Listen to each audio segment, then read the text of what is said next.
Chapter 5039. Secretary Xiao and the others had been warned by Secretary Li in the company that they could offend anyone but Miss Su. Miss Su was the mother of Cymbidium chinense.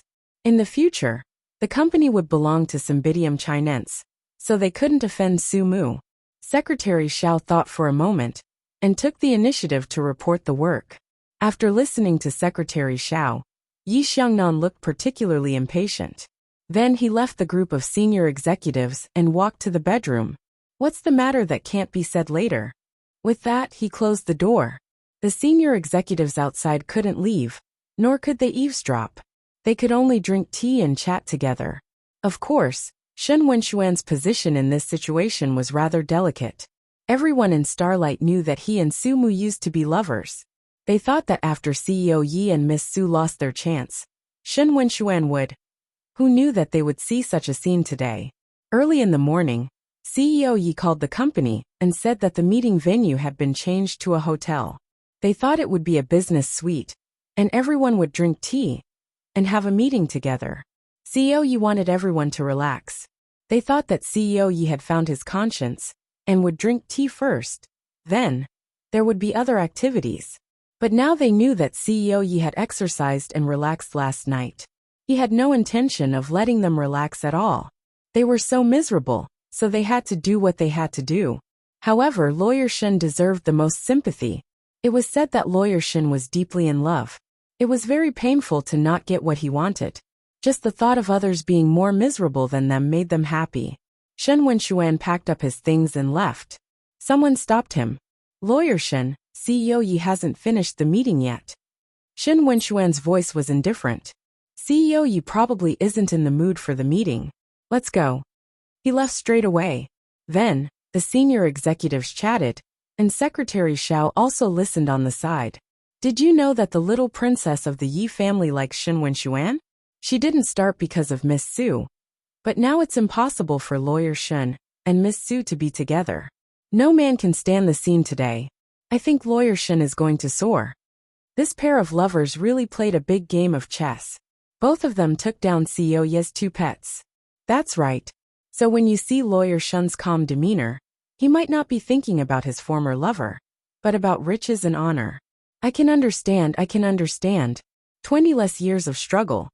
Shen Wenxuan couldn't hear it, but he could imagine what the people in the company were saying about him. He walked out of the hotel and saw Yi Hui in the lobby. Starlight, and the princess of the Yi clan. She was a real princess. She didn't have to worry about food or clothing. Whatever she wanted, someone would give it to her. Indeed, compared to her, Su Mu was like a wild grass growing in the wild. Shen Wenxuan walked towards Yi Hui. Yi Hui got up from the sofa. Lawyer Shen. Shen Wenxuan smiled faintly. Your elder brother and sister-in-law are upstairs. It may not be convenient for you to go up. Yi Hui was stunned for a moment. It wasn't because her brother and Su Mu were together. It wasn't strange for them to be together. She also heard about it, so she came over. She was surprised that Shen Wenxuan called her elder brother and sister-in-law. Did he let go of Su Mu? She looked at his handsome face and was a little absent-minded for a moment. Shen Wenxuan was still smiling. Let's have a cup of tea when you have time. Chapter 5040. Yi Hui was lost in thought again. Shen Wenxuan took her bag for her and gently touched her shoulder with one hand. Let's go. It was very natural. It was as if they had been together for a long time. Later, Shen Wenxuan spent 3 months to settle Yi Hui, get married, and have a child 7 months later. One could well imagine how fast he was. Just like what those people said. He became a person who struggled for 20 years less. But did he do it for himself? No, he didn't have much ambition for wealth. He just wanted to be close to someone and have a legitimate reason to look at someone. It was obvious that the other woman lying next to him was not the one he loved, but he could still live peacefully and face Yi Xiangnan and Su Mu calmly. That was all in the future. At this moment, Yi Xiangnan pushed the door open. Su Mu stood by the bed. He frowned. I heard from Secretary Xiao that you wanted to see me. What are you doing? He paused for a moment. Are you afraid of allergies? Su Mu, why aren't you afraid of allergies when you drink? Su Mu glared at him. It has nothing to do with you. Then it has something to do with me when you take the medicine. If it wasn't for me, you wouldn't have had to take the medicine. So I will take responsibility. His expression was still impatient, as if Sumu was being unreasonable. Sumu was furious. Yi Xiangnan, I don't want you to take responsibility. His face darkened. Yes, you don't need me to take responsibility. Miss Su, you just need to give birth to the child and throw it to me. As for what happens to the child, it doesn't matter, right? You can continue to do this kind of shameless work. When it comes to drinking and singing with men, what else do you not know? What else do you not dare to do? If he wasn't sure that she only had him, he really wanted to strangle her right now. However, she was drunk last night, so he couldn't see it. In addition, he was also a little out of touch. Yi Xiangnan frowned. Tell me, have you had other men recently? As he spoke, he approached her. Sumu bit her lip. She was so angry that she leaned against the bed and said angrily, It's none of your business. How is it none of my business? He trapped her in his arms. If we have a child, I don't know if it's mine or someone else's. Sumu glared at him fiercely. He narrowed his eyes and said in a low voice, What are you scared? I didn't. After Sumu said that, she turned her face to the side. He still didn't let her go and said some nasty things. Sumu was so angry that she wanted to cry. Tears slid down the corners of her eyes and fell on the bedsheets. Yi Xiangnan was stunned. Then he straightened his body and looked at her with a frown. You have the guts to drink there. Why? Are you crying after I said a few words? Sumu bit her lips and did not want to talk to him. Seeing her cry, Yi Xiangnan was a little annoyed and coughed. Don't cry. She still cried and buried her face in the quilt. Yi Xiangnan was helpless. Sumu, you were taken advantage of by a man when you were drunk. It was too late to cry. Only you would do that. Her voice was muffled. And I wasn't drunk. He sneered. So you came with me willingly? Sumu, don't tell me you've forgotten everything. She didn't forget everything. She even remembered it very clearly. Sumu turned her face to the side and didn't say anything for a long time. Yi Xiangnan leaned over. You didn't do it willingly. Why are you crying? Sumu really couldn't stand him. She did drink too much last night, but she knew that it was Yi Xiangnan. Chapter 50-41. 1 second to remember. Sumu really couldn't stand his naughtiness. She did drink too much last night, but she also knew that the person with her was Yi Xiangnan. He wasn't wrong at all, so there was no way she could face him. Yi Xiannan lowered her head and looked at her. She suddenly laughed bitterly. All right, get up. It's not like I'm really going to do anything to you. He straightened his body and looked like a calm young master again. Sumu pursed her lips and didn't speak for a long time. Her whole body was weak, and she couldn't get up at once. But Yi Xiangnan thought too much. He looked at her and said, You can't bear to leave? Sumu bit her lips and used all her strength to prop herself up. She didn't want to be misunderstood as a scam, and she didn't want to be looked down upon by him. So no matter how uncomfortable she was, she still propped herself up and walked out step by step. Yi Xiangnan stopped her. Sumu, think it over.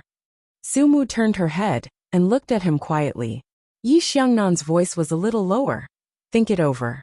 Do you want to continue to play with me, or come back to me? Sumu's eyes looked down.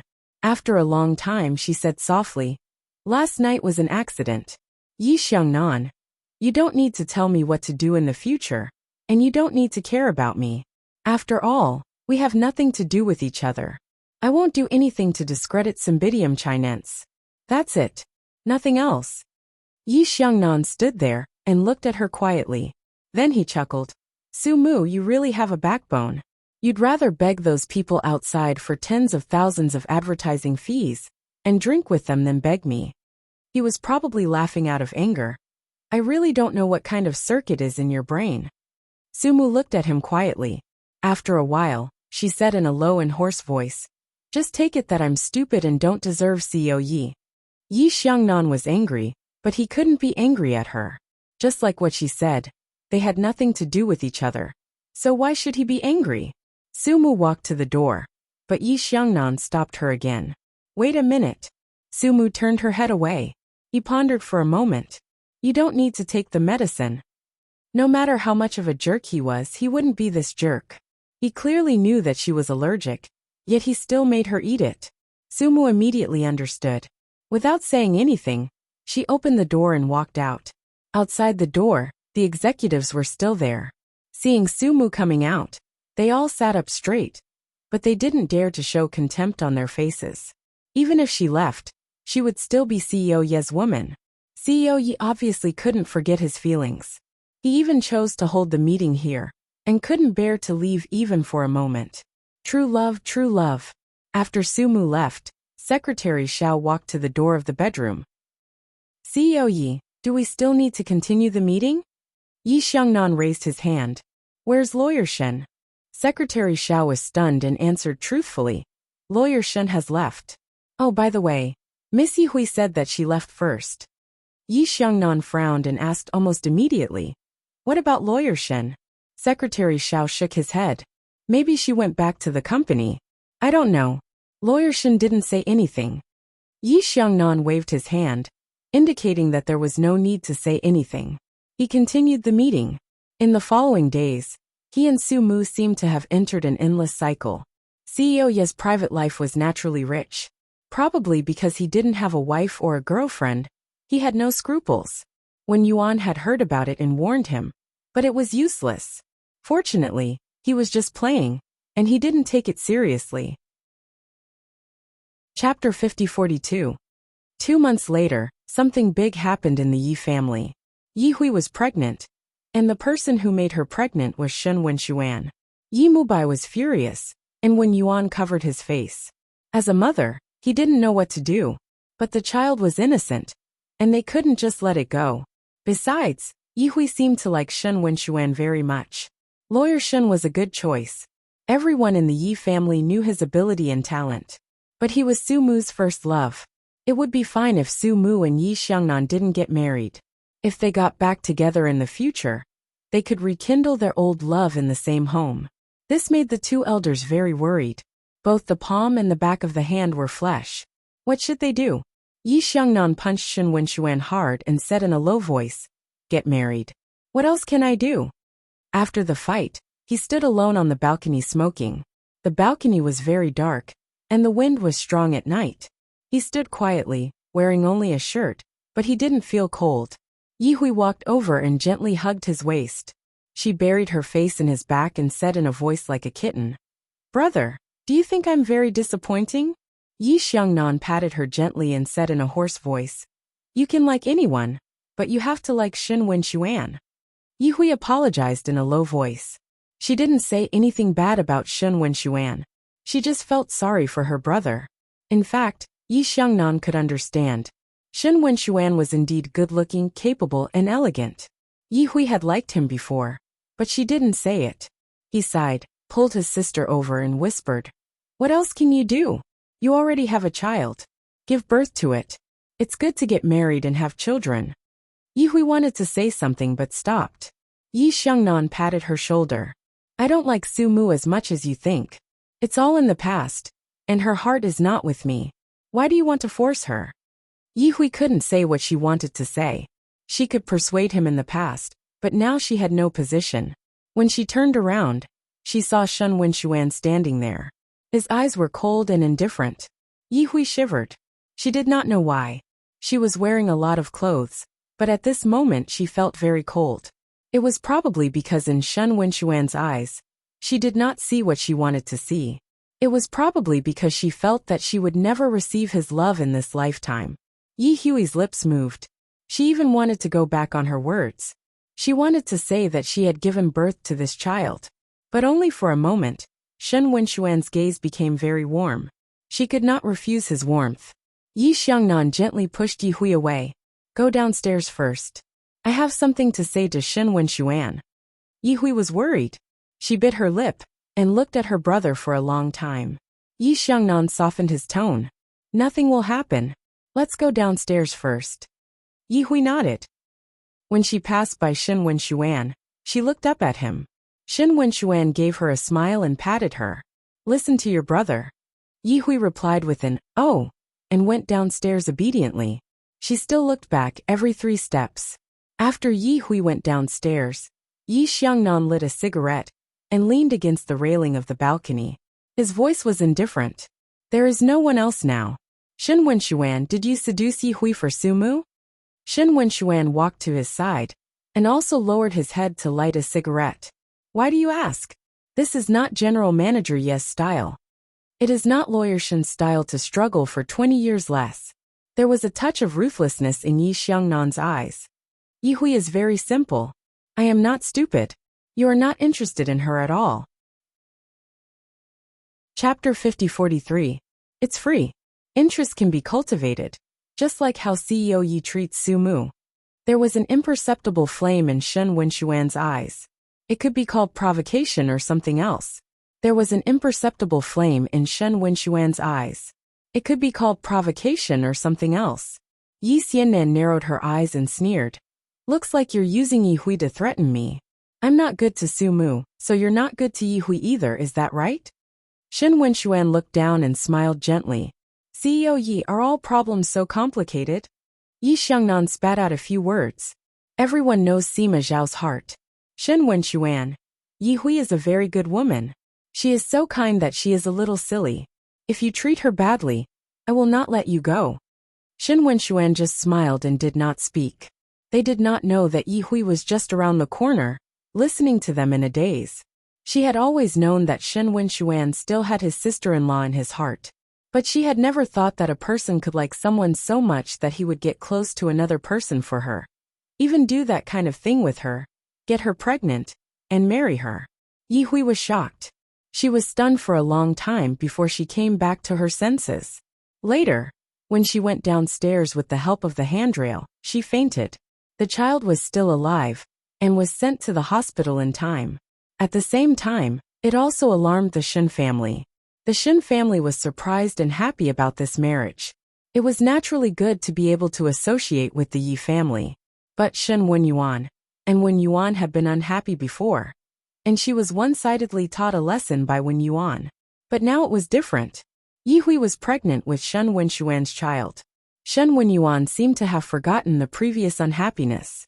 She immediately asked the servants to make soup and brought it to the hospital. She whispered that Shen's father and mother were already on the plane and could not wait to come over.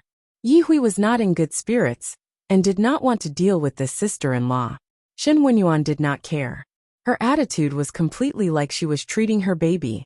In the end, Shen Wenxuan asked her to leave first. When she left, he sat in front of the bed and filled a bowl of soup. Do you want some? There was no one else now. Yi Hui lay quietly. Her black hair fell on the pillow, and her face was buried. Seeing her like this, Shen Wenxuan put down the bowl and said softly, You don't want this child, do you?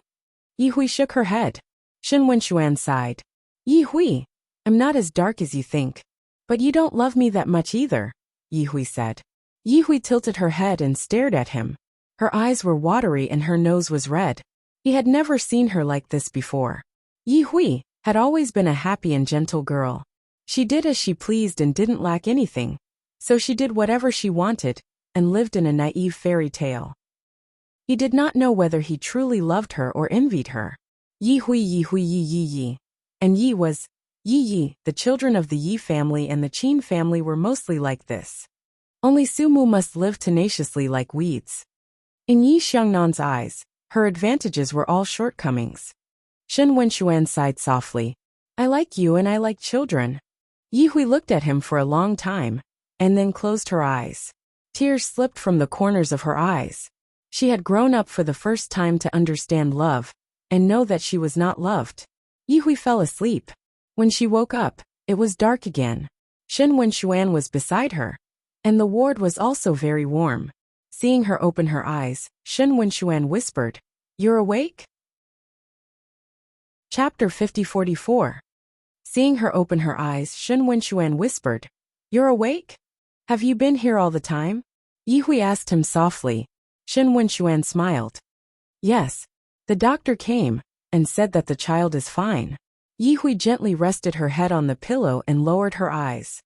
Shen Wenxuan, if one day Sumu comes to you and wants to be with you, will you abandon me and the child? Shen Wenxuan asked. No, he said without hesitation. Yi Hui looked up. Why do you want to be with me? Shen Wenxuan smiled. Because you are a very good girl, suitable for me and suitable for marriage. This answer was perfect. It didn't give her too much expectation, and it also told her that it was not as dark as she thought. Yi Hui knew that it was not. He mostly did it for Su Mu. At least at the beginning he got close to Su Mu. She couldn't blame others. From the beginning to the end, Shen Wenxuan and Su Mu were the victims. And the Yi family just had more choices because of their power. She lowered her eyes and whispered, I want to see Su Mu. Can you help me call her over? Shen Wenxuan sighed. Yi Hui, are you sure? Yi Hui didn't say anything, but gently closed her eyes.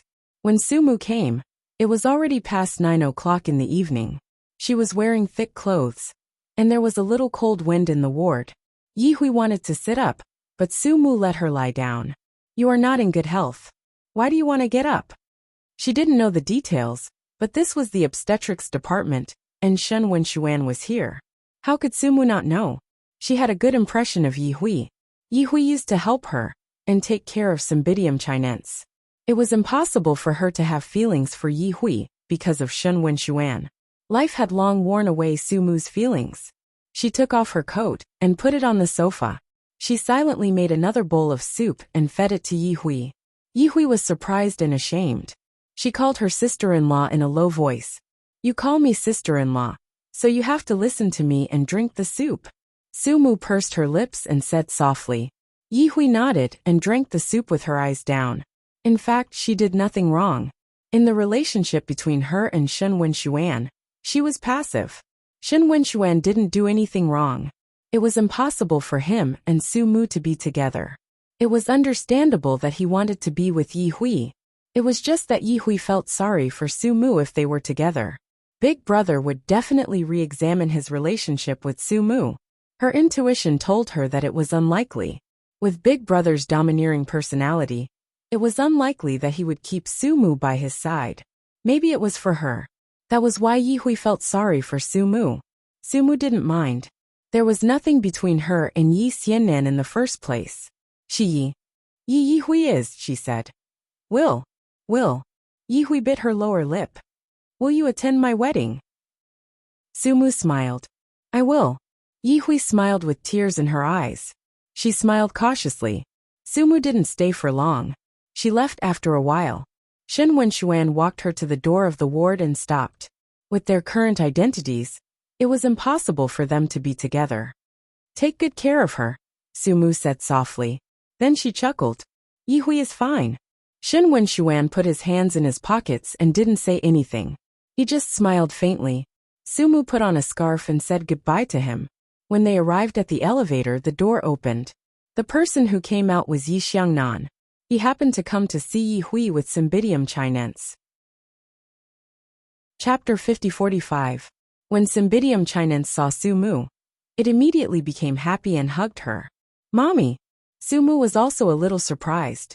She bent down and asked, Did you come with Daddy? Cymbidium chinense said obediently. Su Mu looked up at Yi Xiangnan. Yi Xiangnan said calmly, There is a small restaurant downstairs. Take Cymbidium chinense there and bring him back in an hour. Su Mu thanked him in a low voice. When she was about to leave with Cymbidium chinense, Yi Xiangnan asked her again, Why are you here? She thought for a while before she understood what he meant. She said, Yi Hui asked me to come here. She looked at him. Yi Xiangnan smiled and didn't say anything else. He went straight into the VIP ward. Su Mu looked at his back for a long time without saying anything. Cymbidium chinense pulled her hand and said, Mommy. Su Mu nodded. All right, let's go eat something. Cymbidium chinense was still thinking about little Aunt. Mommy, after eating, shall we go see little Aunt together? I heard from Daddy that little Aunt has a baby. It's Uncle Shun. The little guy probably realized something and didn't say anything. His voice was very soft. Su Mu smiled. Yes, Aunt and Uncle Shun like each other and are going to get married soon. So, Cymbidium chinense has to call Uncle Shun uncle in the future, and don't mention Mommy in front of them. Do you understand? She squatted down and looked at her son. Promise Mommy that you will remember this. Cymbidium chinense opened his eyes wide and said, Mommy, I will remember. But there was more or less some grievance in his voice. The baby was about to be born. He had parents, but Cymbidium chinense didn't have a mother. Now his mother was very tired and had lost weight. Cymbidium chinense was a little sad at such a young age. He held his mother's body with his little hands, and didn't say anything. Sumu's heart was also warm and indescribable. Cymbidium chinense, when mommy makes money, I will take you back. Or when you are older, you will know how to take care of yourself, okay? Sumu coaxed him gently. In fact, she also knew that this day would come so far. Maybe when that day came, Cymbidium chinense would be used to the current life, and wouldn't need her anymore. However, he was so young now. When Yi Hui's child was born, Yi, and Yi, Cymbidium chinense would take care of him. Sumu pursed her lips. She felt that she should talk to Yi Xiangnan. It was not a good idea for Cymbidium chinense to always be taken care of by an old man. As she was thinking, she looked up and saw Yi Xiangnan leaning against the wall, looking at her quietly. Sumu's lips moved, but she didn't say a word. Yi Xiangnan's voice was indifferent. Yi Hui is asleep. Let's go eat. With that, he picked up Cymbidium chinense and went into the elevator. He stood inside and saw Sumu not moving. He frowned and said, "Don't you want to eat with your son?" Sumu woke up. She still had something to talk to him about, so she immediately followed him to the elevator. In the elevator, the two adults didn't speak, and the atmosphere was quite heavy. Sumu bit her lips and kept her head down. She was wearing a very ordinary down jacket. It was a little awkward standing with Yi Xiangnan. She was also a little embarrassed, but he didn't seem to care. After hanging up the phone, Yi Xiangnan took her and Cymbidium chinense to the car. Sumu didn't move. "Didn't you say that there is a restaurant downstairs?" He glanced at her, carried his son to the back seat, fastened the seat belt, and then got in the car himself. Chapter 50-46. He sat in the car and did not call out to her. He just gently tapped the steering wheel. After a while, Sumu got in the car herself. She sat beside him and did not say a word. Yi Xiangnan turned his head and glanced at her. He was also quite speechless. She was speechless to him. Last time, why couldn't he help but bring her to the hotel? She was obviously very ordinary. Previously, he was worried that she would be taken advantage of by others. Now that he thought about it, he was really thinking too much. Sister Hong was probably more popular than her. He silently looked at her for a few seconds and started the car. It was still the same vegetarian restaurant. He asked for a private room, a pot of chicken soup, and a few nourishing dishes. After Yi Xiangnan finished ordering, he looked at Sumu. "If you continue to lose weight, in the future, the Parent-Teacher Association and Cymbidium chinense will think that you are a refugee." It was not a day or two that he had a sharp tongue, but Sumu did not care about him. She only talked to Cymbidium chinense. These days, she was a little busy, and she had not seen Cymbidium chinense for a long time. The weather was also cold, and she could not bear to let Cymbidium chinense run around. So she missed him very much. Yi Xiangnan glanced at her, and did not say anything else. He just drank his tea. He felt that, with Sumu's current salary, could she support herself? Fortunately, her son was brought to her side. Otherwise, how much hardship would he suffer with her? When the dishes came, Sumu ate very little. Of course, Yi Xiangnan would not serve her food like last time. Now that their relationship was different, Cymbidium chinense was like a little warm boy, quietly taking care of his mother. After eating, Yi Xiangnan went outside to smoke a cigarette. When he came back, he opened the door and Cymbidium chinense was pestering his mother to talk. Sumu's face was full of gentleness. He thought that if she had been half as gentle to him as Cymbidium chinense, and less rigid, they would not be where they were today. As he thought about it, he smiled and leaned against the door. "Cymbidium chinense, it's time to go home." He looked at Sumu. "Miss Su, do you want me to take you home?" This unfamiliar form of address made Sumu swallow the words she wanted to say. They were so unfamiliar with each other. How could she have the face to discuss the Cymbidium chinense with him? If she did, he would probably say that she was too demanding. She looks down. "Don't bother Mr. Yi." Yi Xiangnan stared at her for a while and spat out a few words. "Up to you."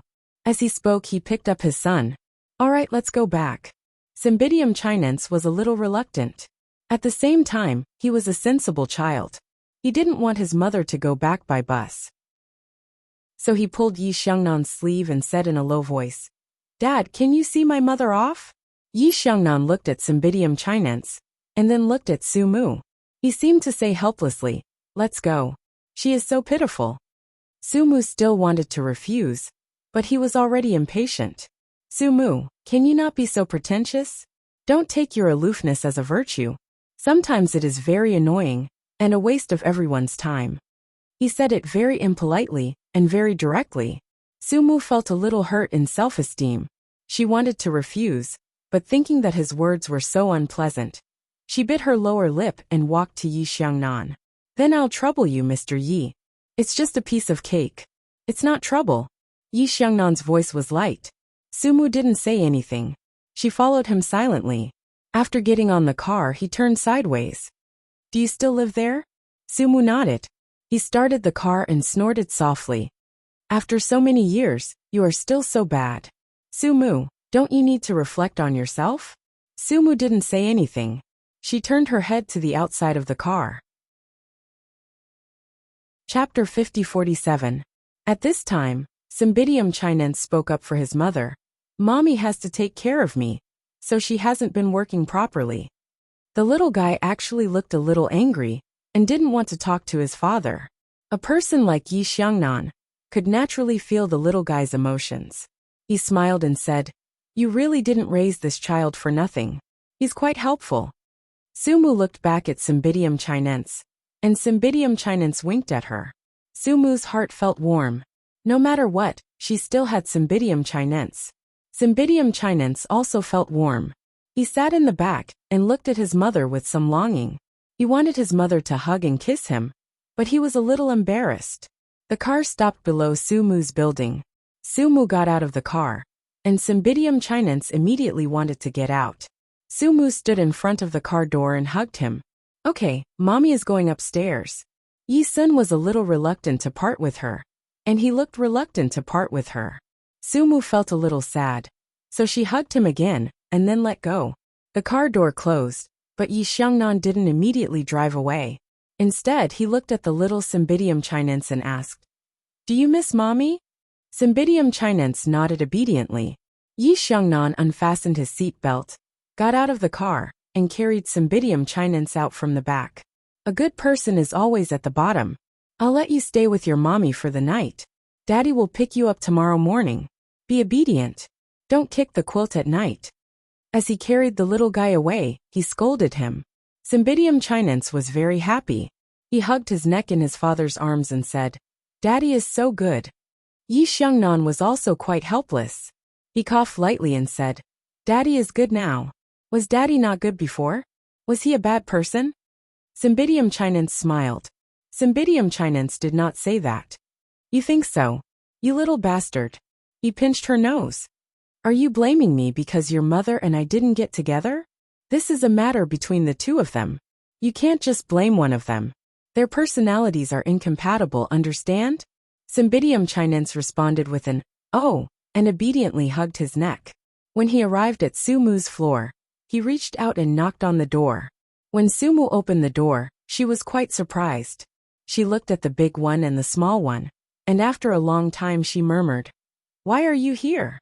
Yi Xiangnan looked at the large pile of documents on the small dining table and the notebook. Apart from this, there was really nothing else. It still felt like a house with 4 bare walls. Yi Xiangnan put down Cymbidium Chinense and said, Cymbidium Chinense wants to stay here for one night. Do you have time to take care of him? Of course, Su Mu missed her son, but she still had a lot of work to do. After thinking about it, she still squatted down and looked at Cymbidium Chinense. Just when she wanted to say something, Cymbidium Chinense's little face fell. Cymbidium Chinense doesn't love mommy anymore. Su Mu was also quite speechless. She stared at her son and explained helplessly, How about a few days later? Mommy will have a day off on Saturday and Sunday. Cymbidium Chinense felt very wronged. Today he really wanted his mother. Su Mu was also quite troubled, and did not know what to say for a long time. Yi Xiangnan said calmly. How about this? I'll stay and take care of Cymbidium chinense. You can do what you need to do. Looking at how Su Mu was about to reject him, his voice was very calm. Don't think too much.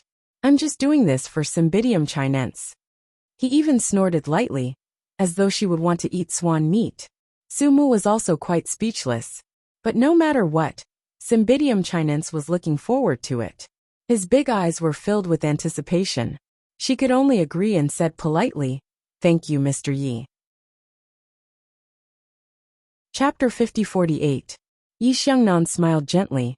Su Mu, there's no need to be so formal in private. You can just call me Yi Xiangnan. After that, he carried his son and left without waiting for her reply. Su Mu looked at his back and bit the tip of her pen.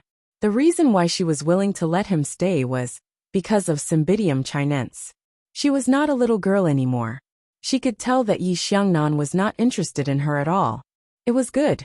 They were finally strangers, and there was only politeness between them. She continued to work.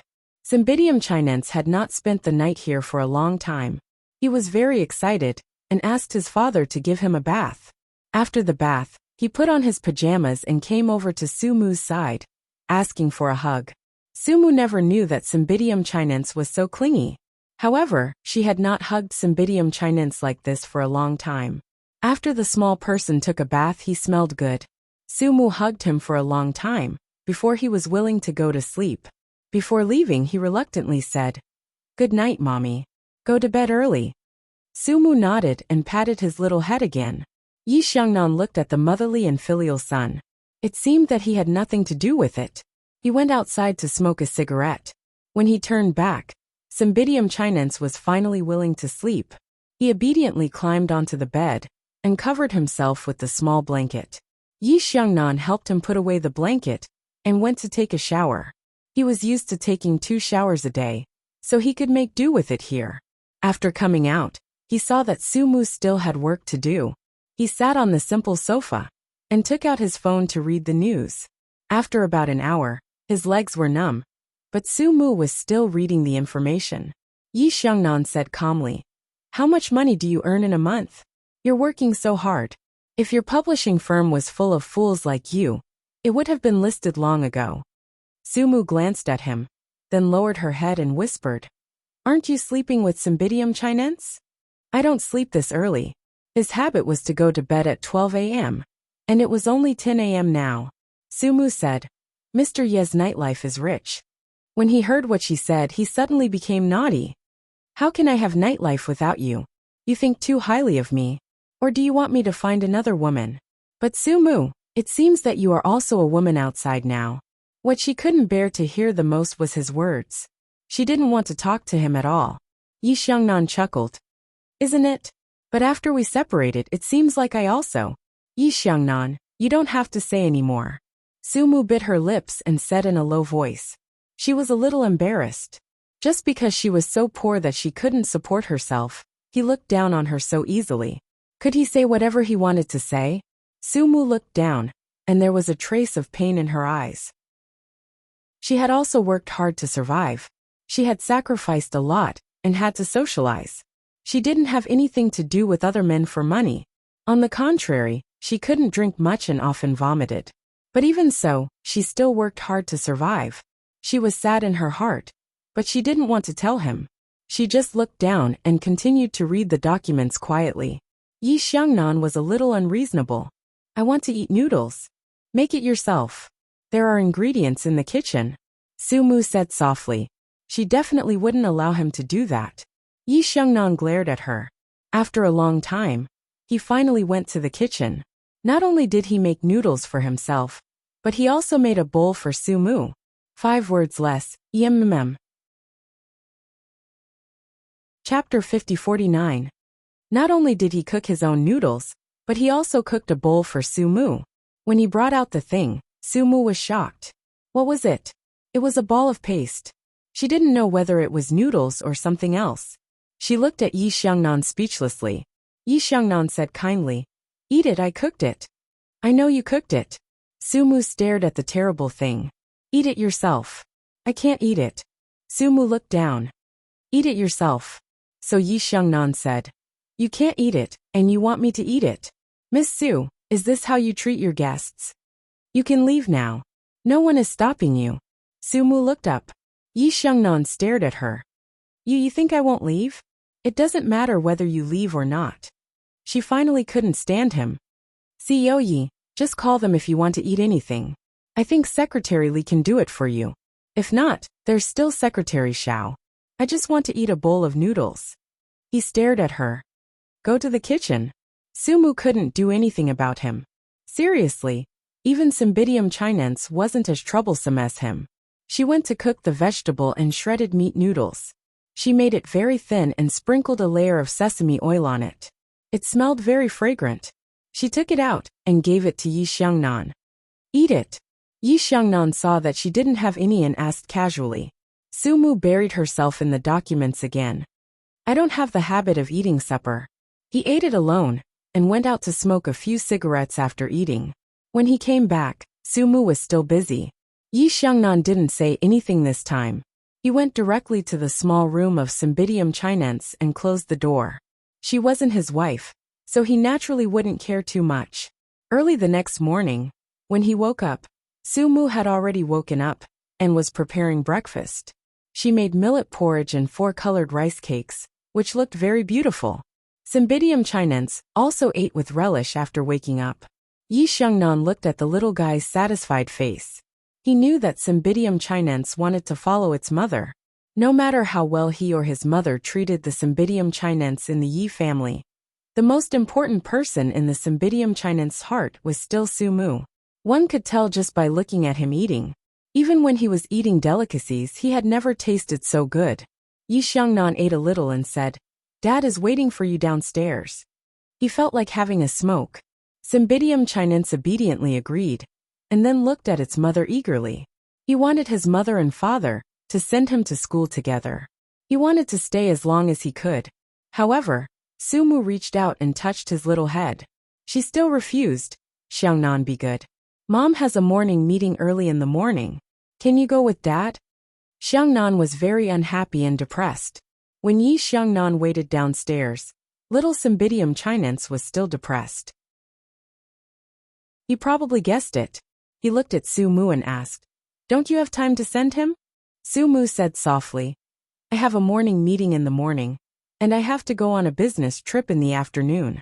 How many days? He frowned. He didn't care about her, but he felt that Su Mu was so busy that Cymbidium chinense couldn't see his mother when he missed her. Su Mu said in a low voice, About 3 days.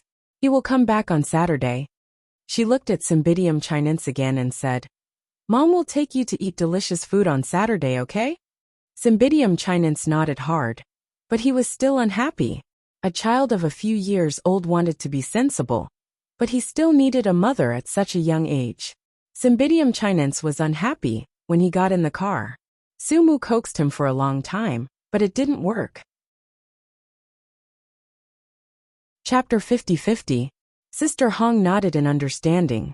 The child is sick, so you should go back quickly.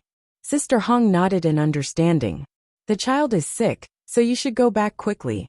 Su Mu was a little worried. Sister Hong, can you do it alone? Yes, it's okay. Sister Hong pushed her. Go ahead. Su Mu immediately used her mobile phone to book the nearest high-speed train. After that, she packed up her things.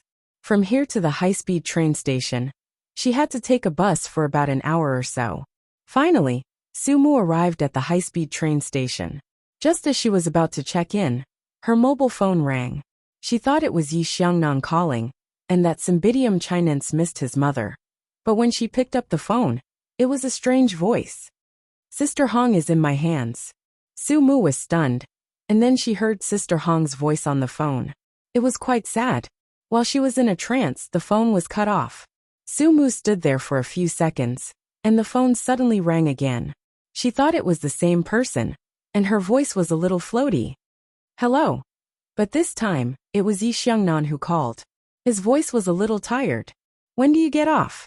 I'll ask the driver to pick you up. Cymbidium chinense is not very good now. He has a high fever that hasn't subsided since last night. Su Mu was still in a trance. She didn't know what she was saying. Something happened to Sister Hong. I can't leave. Yi Xiangnan, can you take care of Cymbidium chinense? Yi Xiangnan frowned. Sumu, do you know what you're saying? Cymbidium chinense wants to see you now. He's very sad. I know. Sumu's tears fell. Something happened to Sister Hong. She might have been caught by someone. I have to stay and save her. In the hospital, Yi Xiangnan stood in the corridor with his phone in his hand and said softly, Sumu, is your son more important now? Or is your Sister Hong or your job more important? I can help you find him, but you have to come back. Sumu's lips trembled. How about Cymbidium chinense? It's not easy for you to still remember your son. Yi Xiangnan's voice was as cold as water. Sumu apologized in a low voice. I'll come back as soon as I find Sister Hong. Even if he didn't work and didn't go anywhere, he would accompany Cymbidium chinense. But now that something had happened to Sister Hong, it was possible that she was a woman. She couldn't just ignore a woman who had always been protecting her. After Sumu finished speaking, she gently hung up the phone. On the other side, Yi Xiangnan listened to the busy tone of the phone and smiled coldly. There was only work in her heart. Was work that important to her? Was she really stupid? Did she think that Lu Hong would be fine if she was there? Yi Xiangnan stood there for a while. When Yuan came over and said, What's wrong? Did Sumu meet with some trouble? Yi Xiangnan shook his head. No, Lu Hong is in some trouble. Maybe the locals don't want them to report, so they locked Lu Hong up and didn't allow Sumu to leave. They're also afraid that the news will leak out. After saying that, he made a call to his assistant and asked him to handle this matter. No matter what, he had to bring Sumu back as soon as possible. He told himself that this wasn't for Sumu, but for his son. Cymbidium chinense was hiding here and needed his mother very much. Sumu really deserved to die. She was brave but not astute. She was so stupid that she thought she was so great and wanted to be a hero. How could one be a hero just because they wanted to? He chuckled softly, and when Yuan, who was beside him, sighed and used his own connections to deal with this matter. It even alarmed the person at the top, the youngest in the Wen family, but the one with the highest authority. Chapter 50-51. But that place was really far away from the emperor. It took a lot of effort to get the person out, but it was already night time.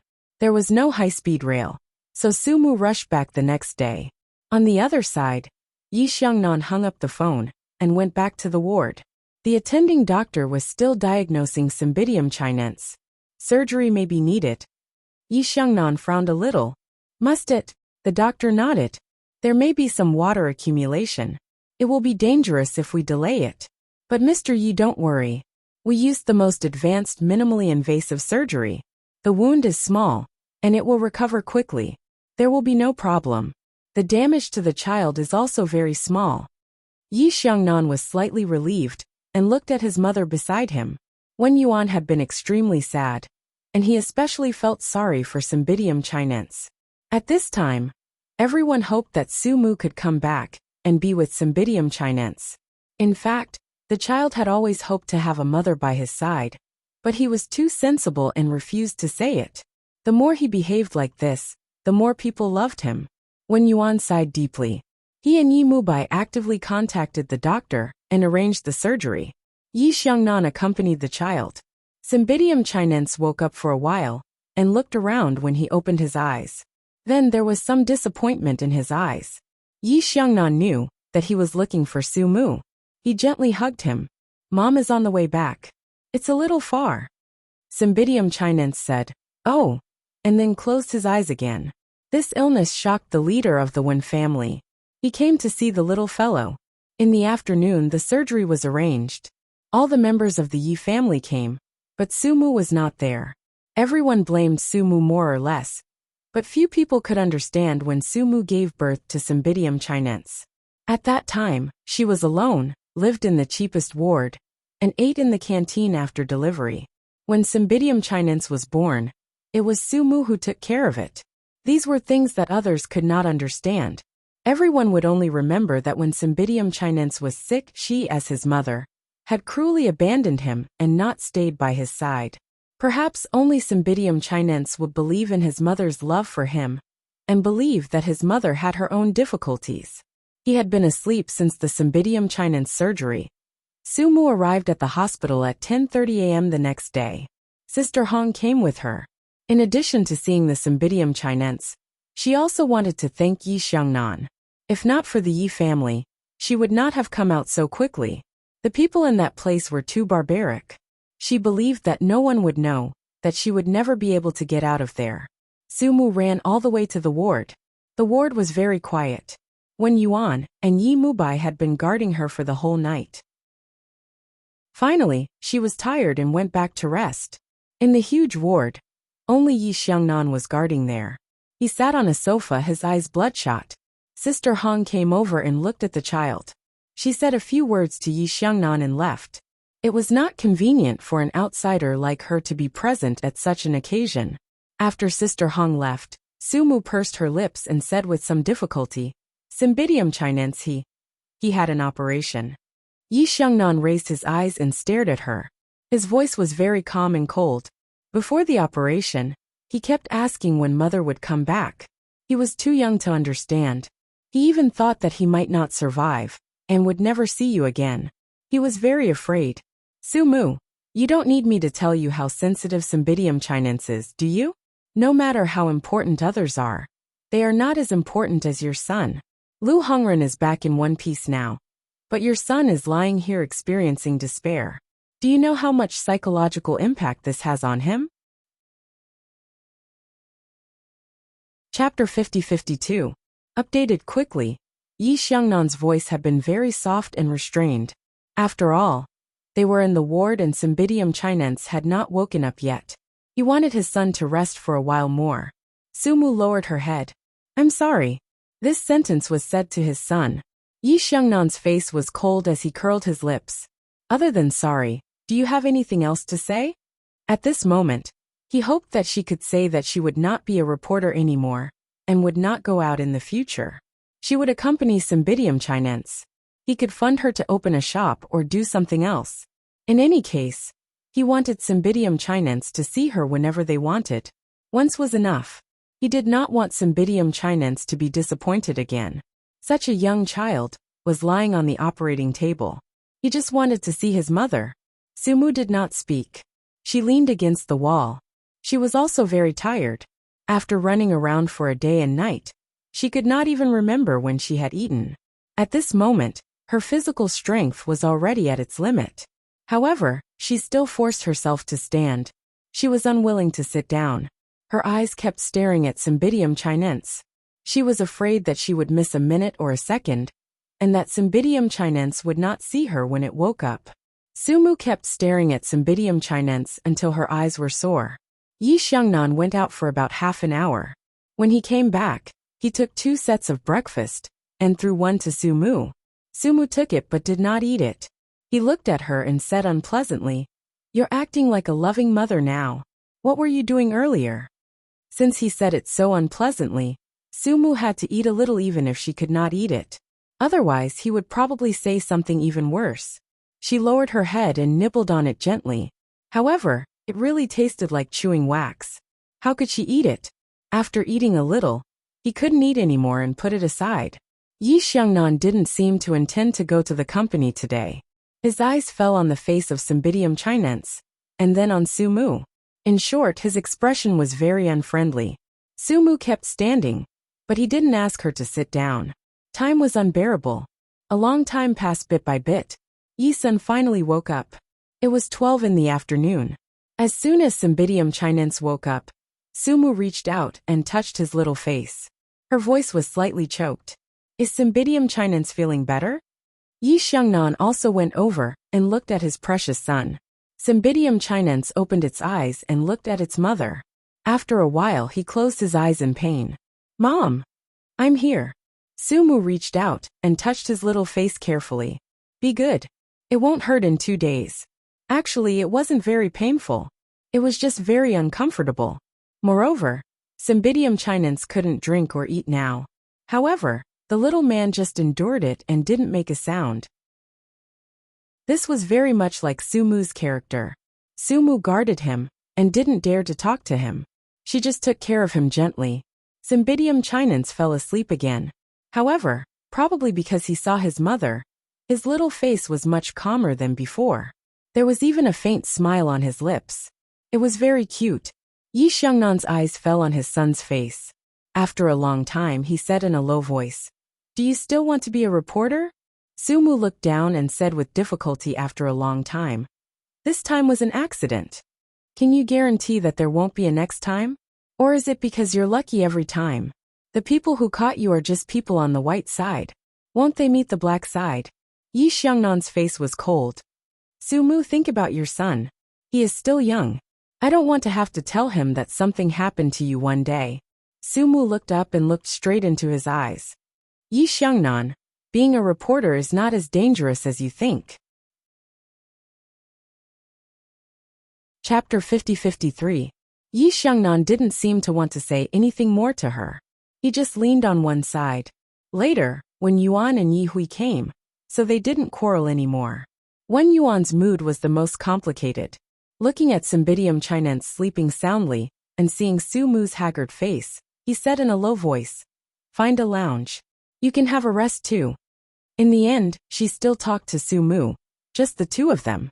When Yuan combed his hair and said in a low voice, "I encouraged you to go out and be a new intellectual woman, but now I don't know if it's wrong.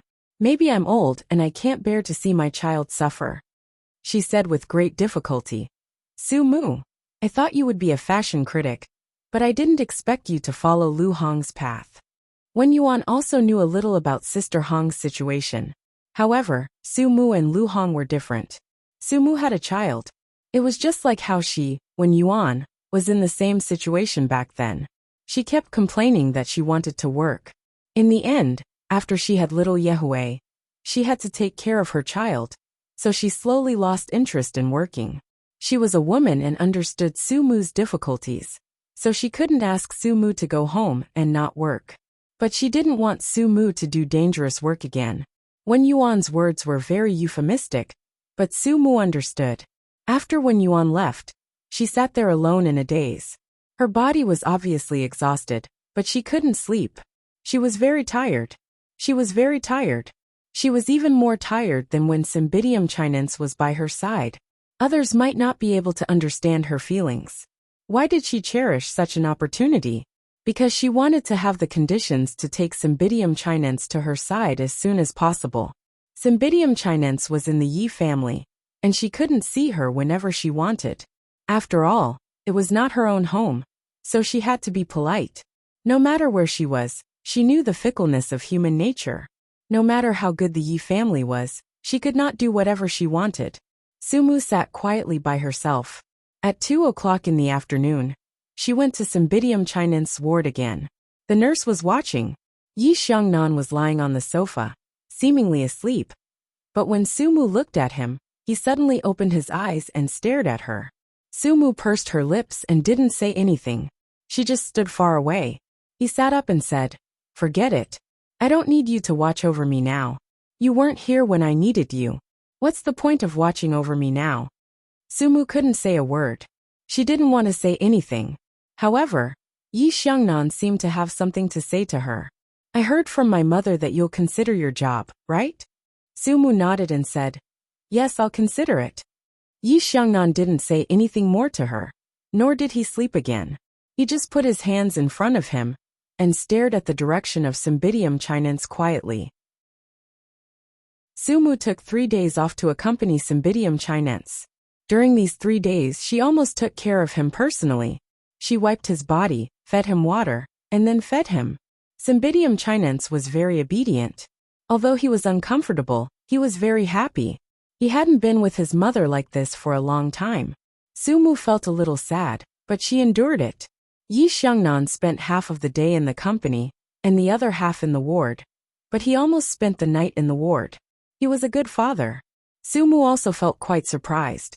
3 days later, Sumu had to go to work. Early in the morning, after taking care of Cymbidium chinense, she squatted in front of the bed, reached out and touched his little head. She said softly, "Baby, I have to go to work. I'll see you after work, okay?" Although Cymbidium chinense was a little disappointed, it was good to see his mother every day. Chapter 50-54. 1 second to remember, Sumu was the same. She even felt that Cymbidium chinense was in the hospital, so it was convenient for her to come over. There was some indescribable bitterness in her heart. She didn't know if she was wrong to leave this child in the Yi family. When she left, Yi Xiangnan just came back from outside with his mobile phone. It seemed that he went out to make a phone call. He stared at Sumu's tidy clothes and frowned. "Are you going out?" Sumu nodded. "Yes, I'm going to work." Yi Xiangnan closed the door of the ward, so that Cymbidium chinense wouldn't see their quarrel. "Sumu, what's in your mind?" "Cymbidium chinense is still in the hospital, and he will be discharged in a week. Is work really important to you?" Sumu looked up and stared at him. "Boss Yi, you probably don't know how difficult it is to survive, do you?" He sneered. "It's difficult to let go of your self-esteem. Sumu, is it so difficult to accompany your son? Do you have a clear conscience to let go of him, just because he is sensible?" Sumu looked down. "Yi Xiangnan, it's not as dark as you think. Cymbidium chinense can understand." "He can't understand. He just has to accept it." Yi Xiangnan swore. "You used to leave him alone at home because you didn't have the conditions. Now he is sick and you want to leave him in the hospital. Sumu, do you have any heart? How are you a mother?" Sumu was in a trance for a while. After a moment, she clenched her hands and her voice became softer. "It sounds that Boss Yi is a very good father."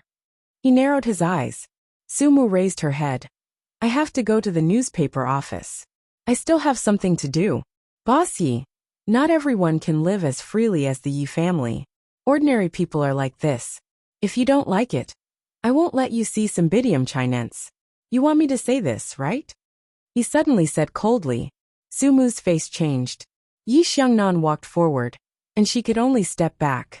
When he couldn't retreat any further, he pinched her chin with one hand and pushed her against the wall, murmuring in a low voice, "Sumu, Yeshuan needs a mother.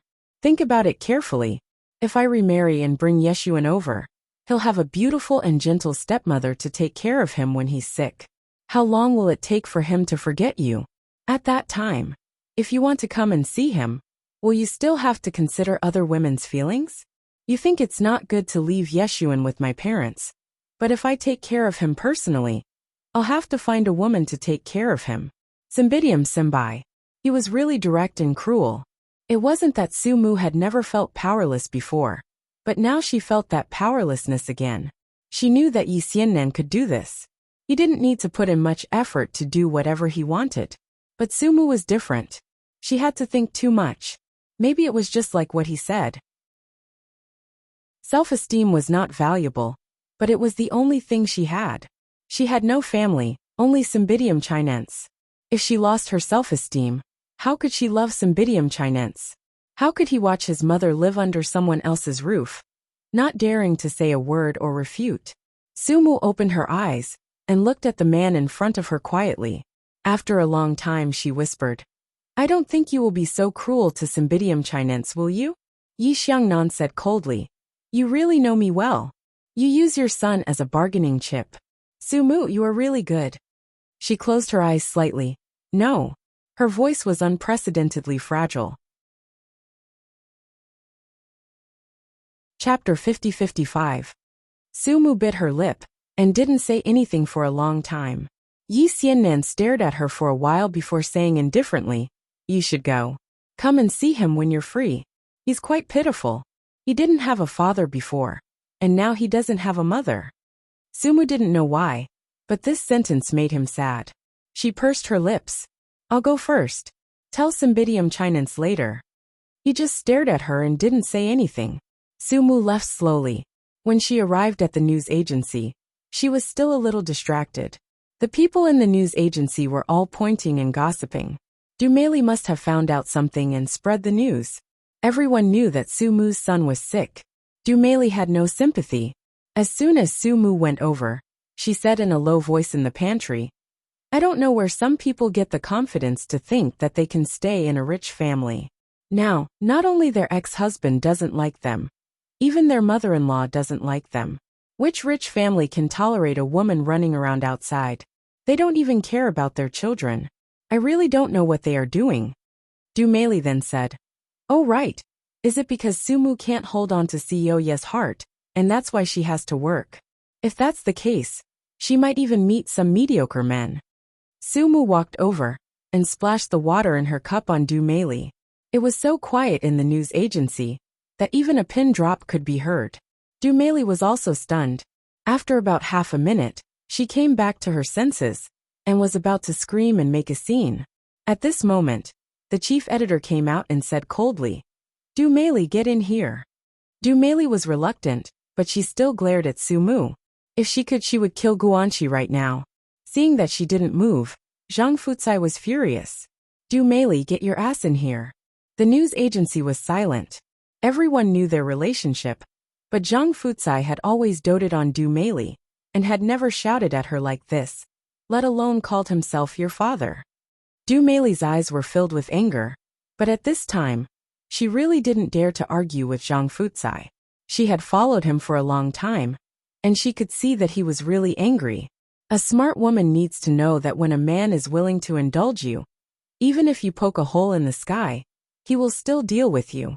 But when he is impatient with you, you better not provoke him. Du Meili still wanted to stay in the news agency. If she wanted to stay, she would have to rely on Zhang Fucai. She entered the chief editor's office, softened a little and said half coquettishly, my clothes are all wet. Sumu is too arrogant. I don't know what she's relying on. Relying on what? Zhang Fucai sneered. Relying on the fact that she gave birth to a dragon for the Yi family? How dare you make up stories in the newspaper office every day? Why don't you go to heaven? If it weren't for Sumu, would Lu Hong have come back so easily? Think about it. Without Lu Hong, our publishing company will collapse. What will we eat then? Will we eat and drink the northwest wind? Du Meili was stunned. Isn't there still the entertainment section? I obviously do better than Lu Hong.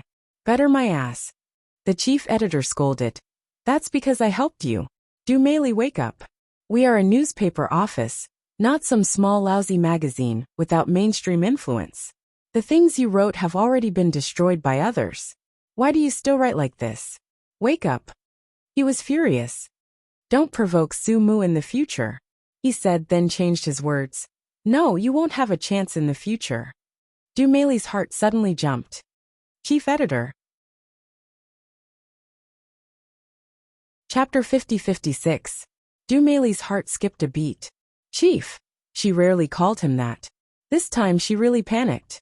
Zhang Fucai waved his hand and said lightly, Mr. Yi has already told us that we can't use Sumu anymore.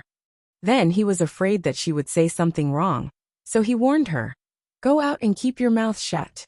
He was really afraid of her, so he waved his hand and asked her to get out. After receiving his advice, Du Meili felt happy and unhappy at the same time. It sounded like Sumu had been suppressed, but it was obvious that the Yi family had not given up on this biological mother. So when she went out, she listened to Zhang Fucai's words and did not humiliate Sumu again. Although she really wanted to. Sumu got the news when she got off work. She was surprised but not surprised. Zhang Fucai was also very polite. He said a lot of polite words, such as coming to visit when there was a chance in the future. And he even sent her out in person, which gave her enough face. But face was the last thing Sumu needed. Although the chief editor was very polite, she also knew that it was Yi Xiangnan's arrangement. He just asked her to go back to accompany Cymbidium Chinense. Sumu didn't say anything. She just quietly packed up her things and was ready to leave. When it was time to get off work, no one moved. The whole society's new group was looking at Sumu. Xiaowen was even more reluctant. She pulled Sumu's sleeve and said, Are you really going to leave? Aren't you doing a good job? Sister Hong said that you are very good. You are simply a born media person. Sumu smiled bitterly. She didn't say anything. It was useless even if she did. She didn't know until today that the arm could not twist the thigh. When it was difficult for her to do things, Yi Xiangnan could make many people do things for him with a phone call, and he didn't need to pay any price.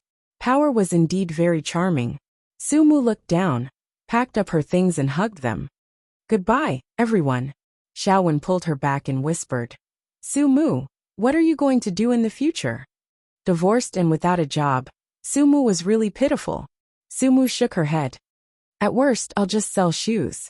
Sister Hong walked out. Her eyes were slightly red. It was unknown whether it was due to lack of sleep or something else. She walked up to Su Mu and said softly, Su Mu, I owe you one. Don't say that, Sister Hong. It's what I should do. Su Mu didn't take it to heart. At that time, what had she been thinking? Yi Sun had a family by his side, so he might be disappointed in her and be sad. But Sister Hong was a woman. If she fell into someone else's hands, anything could happen. For her, the Cymbidium chinense was the most important, but at that time, she had chosen to stay. Yi Xiangnan wouldn't understand these feelings. He was used to being superior, and she didn't expect him to understand. Su Mu looked at Sister Hong again and smiled. She didn't act pitiful, and left in a neither servile nor overbearing manner. Sister Hong stood there for a long time. And then, without caring about her image, she lit a cigarette in front of everyone. Everyone knew that she was in a bad mood, so they didn't dare to say anything and quietly packed up and left. Zhang Fucai unexpectedly stayed. He approached her, took out a cigarette from her cigarette box, and lit it. Why didn't you ask Su Mu to stay? If you didn't fight for it, this girl would have saved you, wouldn't she? Editor-in-Chief Zhang didn't stay just because the Yi family was polite to Su Mu. He was also an old ginger. Su Mu's character was particularly good. There were very few people who could catch her eye, and Su Mu was one of them. Chapter 50-57. Memorized. There were very few people who could catch Lu Hong's eye, and Su Mu was one of them. Moreover, she had chosen to stay behind to look for Lu Hong, because she saw her in a different light. However, he still had to obey Yi Xiangnan's call and order. The only thing he could do was to protect her last words, so he could only wrong his little baby. Zhang Fucai smoked his cigarette and looked at Sister Hong. Sister Hong didn't make a sound and continued to smoke. Only when dusk came through the window did she turn her head away. She didn't say anything and just gave Zhang Fucai a slap. That slap really used a lot of strength. Zhang Fucai was also a little stunned by the slap. He frowned and said, It's not a good thing for a woman to be so fierce. Be careful that no one will marry you. Sister Hong went to her office to get something. Before she left, she turned around and said, It's still better than marrying a scumbag. Zhang Fucai felt a little ashamed. He had let Lu Hong down, so he could not raise his head in front of her. However, if she wanted to leave, he would still follow. There was no one else in the elevator. The two of them stood ramrod straight. He tilted his head and asked, Have you found anyone recently? Sister Hong replied indifferently, No. Zhang Fucai then asked a rather private question. Then you usually. In a bar, you'll have men when you're drunk. She glanced at him. If not, it's the advertisers. You should know how those men are like. Your little darling has offered his services many times. Don't tell me you still care about it. Zhang Fucai naturally didn't care about Du Meili. What he cared about was Sister Hong. However, he couldn't say it out loud. Firstly, he felt sorry for her in the past. Secondly, he had a wife now. Even if he had this person in his heart, what could he do? He couldn't possibly not have a child. Besides, it was impossible for her to want him anymore. She had experienced many men, and he could only watch. He knew that whoever entered her house could not be him. Lu Hong hated him to the core, or maybe she did not hate or love him anymore, treating him like air and transparent. In just a short minute, Zhang Fucai felt quite sad. He went to the parking lot and said goodbye to Sister Hong. Sister Hong left in an ordinary car, but Zhang Fucai didn't leave immediately. He stood there and smoked for a while before driving home. After returning home, she was still the same. His wife, who was as beautiful as a flower and jade at home, was also a faded old woman after a few years. Just like Lu Hong in the past, he also despised her. But now he knew that when you married a woman, after a few years, especially after she gave birth to a child, if she didn't dress up, she would look the same. If you wanted her to be a flirtatious woman and take good care of your life and your child, that was just a dream. unless you hired a few servants and let her live the life of a rich wife. Therefore, although Zhang Fucai was now full of thoughts and often played tricks outside, he was satisfied with his current wife. She was very honest. She stayed at home to support her husband and children and never went out. Most of his salary was given to her. How should I put it? Without love, let's just live our lives. Only one person, or when he couldn't sleep at night, would recall the time when he fought with Sister Hong. At that time, he hadn't gained weight, and no one called him Uncle Fu. Lu Hong was the person who had all of his youth. When Du Meili followed him, he already had the appearance of a rich and powerful man. He also knew why she followed him. Therefore, he often missed Sister Hong and the good times they had together. Chapter 50-58. Sister Hong drove away.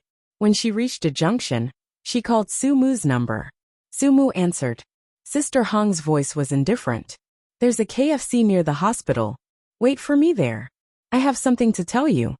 Su Mu knew how to take the bus. She hadn't arrived yet, so she nodded. Okay.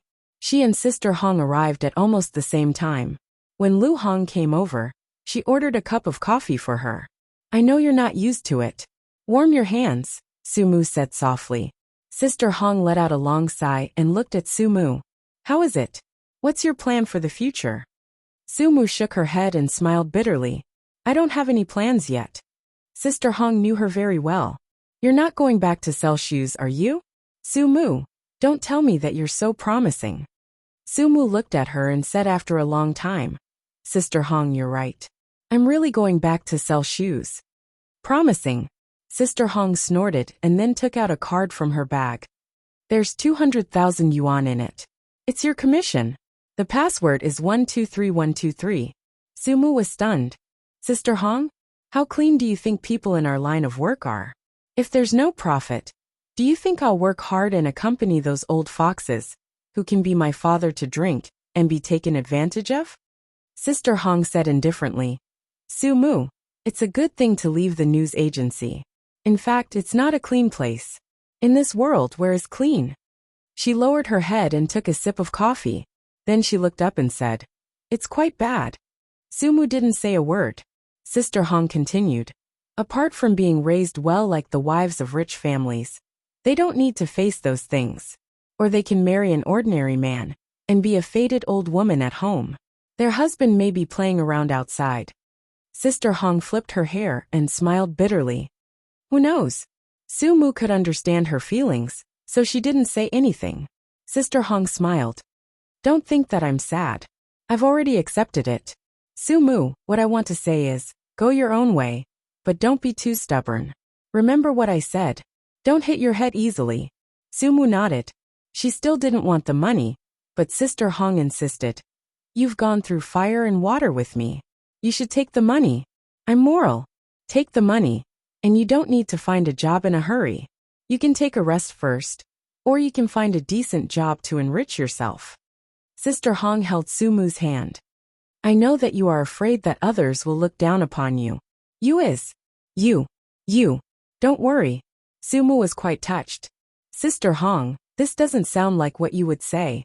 How is that different? I have to keep moving forward every day. Everyone needs to rest. If it wasn't for Yi Sun's illness, I would have taken you out to relax. Sister Hong was a free and easy person. She owed Su Mu a favor, but she wouldn't mention it all the time. That way Su Mu would feel burdened. Sister Hong heaved a sigh of relief. Now that the business is done, it's time for you to see the child. Buy some food for the child, and call me if there's anything. Su Mu got up and walked outside with her. Sister Hong smiled and patted her on the shoulder again. I know you won't be able to do it for long. It's too hard to follow me. You can't take care of the child. Stay and be city, and think about what Sister Hong said. Su Mu nodded. I know. Sister Hong got into the car and said goodbye to her before driving away. Chapter 50-59. Su Mu stood there for a long time before she went to the hospital. Cymbidium chinense was awake. Yi Xiangnan leaned against the side of the bed, holding a fairy tale book in his hand, and reading it to Cymbidium Chinense. His voice was very pleasant and relaxed. His clothes were also very relaxed. He wore casual pants and a thin sweater, which was a little different from his usual well-dressed appearance.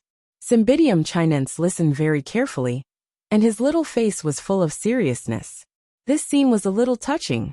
Sumu walked over and put down the things in her hands. Has Cymbidium Chinense had dinner? Cymbidium Chinense tilted his little head and found that Sumu had come over. He was very happy. Mommy. Sumu squatted in front of him. You look much better. Saying that, she kissed the little guy's face. Cymbidium Chinense's little face suddenly turned red, and he was a little embarrassed. Sumu touched his head. Mommy will make small wontons for you, okay? It's your favorite. Cymbidium Chinense was very happy, but he couldn't do anything, so he could only grin. Sumu looked at his silly look and also smiled. She said very softly, Mommy will go to the kitchen. This VIP ward had a small living room and kitchen. It was very clean and tidy. As Sumu said that, she took off her coat and carefully placed it on the sofa. Then, she picked up the things and went to the kitchen. From the beginning to the end, she was very gentle to Cymbidium Chinense. She didn't even look at Yi Xiangnan. He thought that she knew something and didn't want to quarrel in front of Cymbidium Chinense, since she didn't have to go to work tomorrow.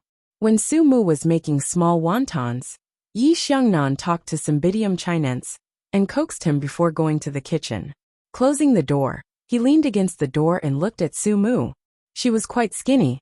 From the back, she looked unbelievably slender. He had carried her before, and she was as light as a feather. Yi Xiangnan curled his lips and crossed his arms in front of him. Why are you unhappy? The bottom of society has no right to be unhappy, as long as CEO Yi is happy. Sumu's voice was slightly cold. He walked over and rested his chin on her shoulder, murmuring, You're not happy. How can I be happy? Sumu didn't move for a long time. She knew in her heart that he was teasing her. It was like a superior teasing a bug, watching her fall into his net, and then he could freely enjoy her struggle and even her pain. To put it bluntly, it was a rich man's game. He can flirt with you as he pleases. It's best if you don't fall for him. If you fall for him, then sorry, no one will take responsibility for you. She knew Yi Xiangnan's tricks very well. In the past, he wanted her to be his nanny, and now he was playing this kind of prank. He must hate her a lot. CEO Yi has a lot of time to play this kind of game, but I don't. She said in a low voice, Let go of me. I want to make food for the child. Cymbidium Chinense is hungry.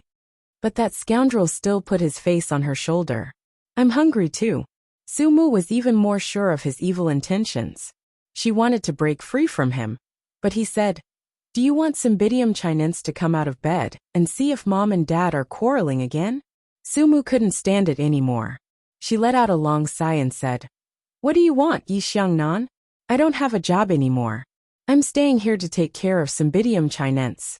So you can go to the company or play around. Don't play tricks on me here. It's very boring, you know? She pushed him away, and he took a few steps back. His face was still full of mockery. Not bad, you've improved. Chapter 50-60. He leaned to the side again, and resumed the appearance of a rich young master. Why, did Lu Hong give you money? So you're not worried about losing your job, right? Sumu couldn't stand him. She bit her lip and said, I don't know what you're talking about. You know what I'm talking about. Yi Xiangnan stared at her eyes. Sumu, is your son only worth 200,000? Sumu was really shocked. She didn't expect Yi Xiangnan to even know this. She didn't say anything, but it didn't mean that he was willing to let her go. Yi Xiangnan chuckled softly. Of course you can feel at ease. Sumu couldn't stand it anymore. She put down everything in her hands. Then she tilted her head and looked at him silently. She said softly, Yi Xiangnan, CEO Yi, what do you want? Her lips were trembling slightly. It doesn't matter if I lose my job. I can go sell shoes, but you're right. I'm a shoe seller, so I don't deserve to have dreams, friends, or loyalty. Everything I've done is wrong. Doing something wrong is a sin. And you, all the mistakes made by people who are nobler than me, are not worth mentioning. They can be easily erased, right? She was a little emotional. Am I wrong, Yi Xiangnan? He didn't say anything, and just looked at her quietly. Sumu smiled and said, we're from two different worlds. We have our own standards. He finally spoke in a low and slow voice. Do you still love Shenwen Xuan? Sumu's pupils dilated, and she stared at him for a long time. In the end, she didn't answer his question. She didn't know why, but she just didn't say it. Yi Xianan chuckled lightly as if she didn't care. He leaned against the door and looked at her as she thought he would. He thought it would be fun to watch her struggle like she was a bug. Sumu pursed her lips again, and didn't say a word. She just quietly began to make small wontons again. After wrapping it up for a while, she couldn't wrap it up anymore. She had never lost control like this before. She squatted in the corner, and buried her face in her knees. When Sumu cried, there was no sound at all. Even Yi Xiangnan did not know whether she was crying or not. However, she continued to bury her face, unwilling to cry out loud. Yi Xiangnan still walked over and said in a hoarse voice, Sumu, get up. She didn't move, so he reached out to pull her. However, she was so skinny, and he didn't know where she got the strength from, but he just couldn't pull her. Sumu still buried her face, and refused to say a word. Yi Xiangnan let out a long breath. Sumu, do you want Cymbidium Chinense to see you like this? He can't get out of bed yet. Do you want him to hear and worry? Sumu still buried her head, and Yi Xiangnan stood up and looked at her. After a long time, she finally straightened her body, and didn't say a word. She just lowered her eyes. Yi Xiangnan looked at her. Sumu's voice was quite indifferent. You go out. I'll make something for Cymbidium Chinense to eat. She wiped away her tears as if the weakness and loss of control just now had never happened. Yi Xiangnan wanted to say something, but in the end he gave up. He walked outside. Cymbidium Chinense was lying on its side. Its little face was pale, and its eyes were staring in their direction. This child still heard it. Yi Xiangnan walked over, and gently touched its little head. Daddy and Mommy just quarreled a little. It's nothing. Cymbidium Chinense lowered its little head, and didn't say a word. It looked quite dejected. Chapter 50-61. Yi Xiangnan patted his little head again, and smiled warmly. Alright, just wait for a while. Breakfast will be ready. Xiangnan nodded and waited obediently, but there was still a hint of uneasiness in his eyes. Yi Xiangnan reached out, and patted his little head, comforting him silently. After about 10 minutes, Sumu was done and brought a small bowl over. She sat on the chair, and fed Cymbidium Chinense carefully. She was very thin, but she did things very carefully when she was with her son. Cymbidium Chinense ate with relish, and was a little careful, as if he was afraid that Sumu would say that she would leave at any time. Sumu's heart ached and she said softly, Mommy won't leave. Mommy will always be with you, okay? Cymbidium Chinense's eyes were watery. He didn't say anything and continued to eat. Cymbidium Chinense had to grow up quickly and be with Mommy when he grew up. Seeing that her son was so sensible, Sumu felt sad. Actually, Yi Xiangnan was right. Other than her damn pride, Sumu had nothing left. Even now, when she wanted to hug Cymbidium Chinense, she had to worry about Yi Xiangnan. Sumu really wanted to cry out loud when there was no one else around. When there was no one around, she still had to hold on in front of her child. She had held on for so many years. This time, she could definitely do it. This matter also told her that Yi Xiangnan had always been standing on the high ground, and she had no right to speak at all. Just as Sumu was feeding Cymbidium Chinense, Yi Xiangnan had been watching her quietly. He was a businessman, and a very smart one at that. He knew what Sumu was thinking at that moment. However, he didn't care too much. There was still time. His son was also in his hands. As for whether Su was Sumu's or not, he no longer cared. After the Cymbidium Chinense surgery, she was still very weak, and wanted to sleep after a while. Before going to bed, he leaned against his mother and asked in a low voice, Mom, when can we be together? Sumu saw that his little eyelids were about to close, but he was still stubbornly holding himself up. She felt a burst of sadness in her heart. She reached out and touched her son's hair. Very soon. Cymbidium Chinense opened in a daze. Mom, what time is very soon? He was in a daze. I miss Mom. Seeing that he was about to fall asleep, Sumu reached out and stroked his hair, coaxing him to sleep. Cymbidium chinense closed its eyes for a while, and then opened them worriedly, staring at Sumu. Sumu smiled slightly. Mom won't leave. Mom will stay here with Cymbidium chinense. Only then did the little guy feel relieved and close his eyes. His thin eyelids were crystal clear, which was very beautiful. He really inherited the good genes of the Yi family. Sometimes, Sumu couldn't take her eyes off this beautiful little guy. She gently looked at her little lover, her eyes filled with tender affection. Cymbidium chinense was very obedient and fell asleep after a while. He recovered well after the surgery. Fortunately, Yi Xiangnan almost didn't go to the company to stay with him. When Cymbidium chinense was completely asleep, Sumu seemed to have completely calmed down. She turned her head to look at Yi Xiangnan and said in a low voice, "Let's talk." Yi Xiangnan stared at her for a long time before saying, "What do you want to talk about?" Sumu looked up, and her eyes were a little absent-minded. "I want to take care of Cymbidium chinense for a period of time." He was still staring at her. How long is a period of time? Until Cymbidium chinense goes to school. Sumu gently pressed her lower lip. Yi Xiangnan lowered his eyes. "You let Cymbidium chinense live with you?" Chapter 50-62. Yi Xiangnan looked down. "You'll let Cymbidium chinense stay at your place?" Sumu was embarrassed when he said that. That damned pride of his had resurfaced. Yi Xiangnan smiled. "I can give you the villa. I'll stay in the hotel." If Sumu refused, it would be unreasonable. Cymbidium chinense was different now. It was not good for him to stay at her place. Besides, it was not good for her to drive Yi Xiangnan out. She thought for a long time and whispered, "I can take care of him during the day. I'll leave when you come back at night." "What if I have a social engagement or a nightlife?" he said bluntly. Sumu pursed her lips. "Cymbidium chinense is sick. You can bear it. I can't bear it. Single men are lonely. I'll feel sorry for myself if I don't go out for a drink. Besides, there's a nanny at home to take care of the child, isn't there?" He chuckled. Sumu was speechless. Yi Xiannan was used to being mean, so she didn't take it to heart.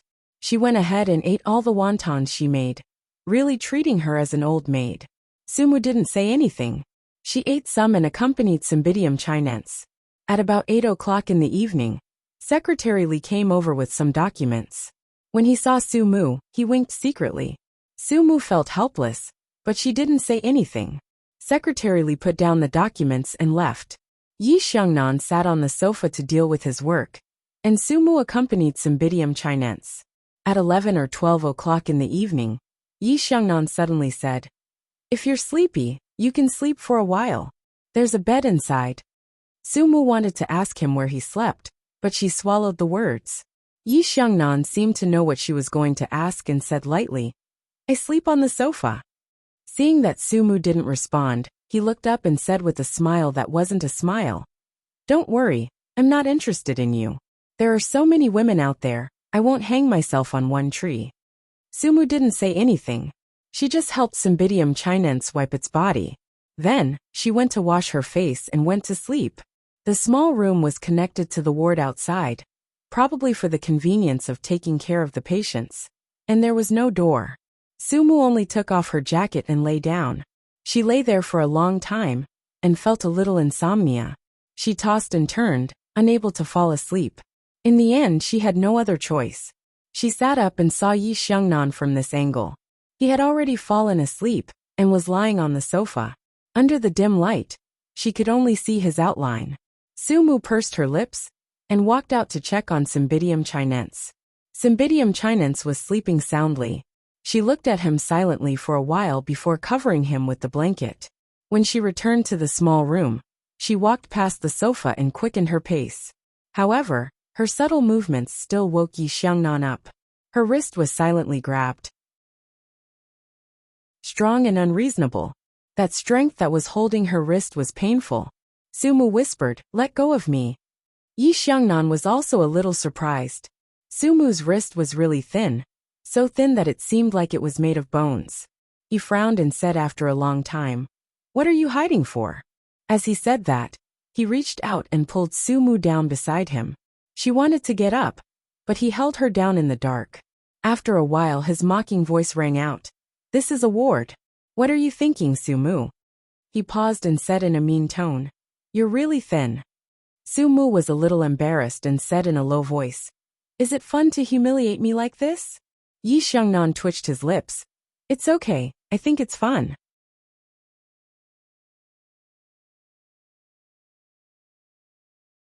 Chapter 50-63. Sumu felt that he was boring, so she took his hand away, but he caught her back. Without saying a word, he held her hand.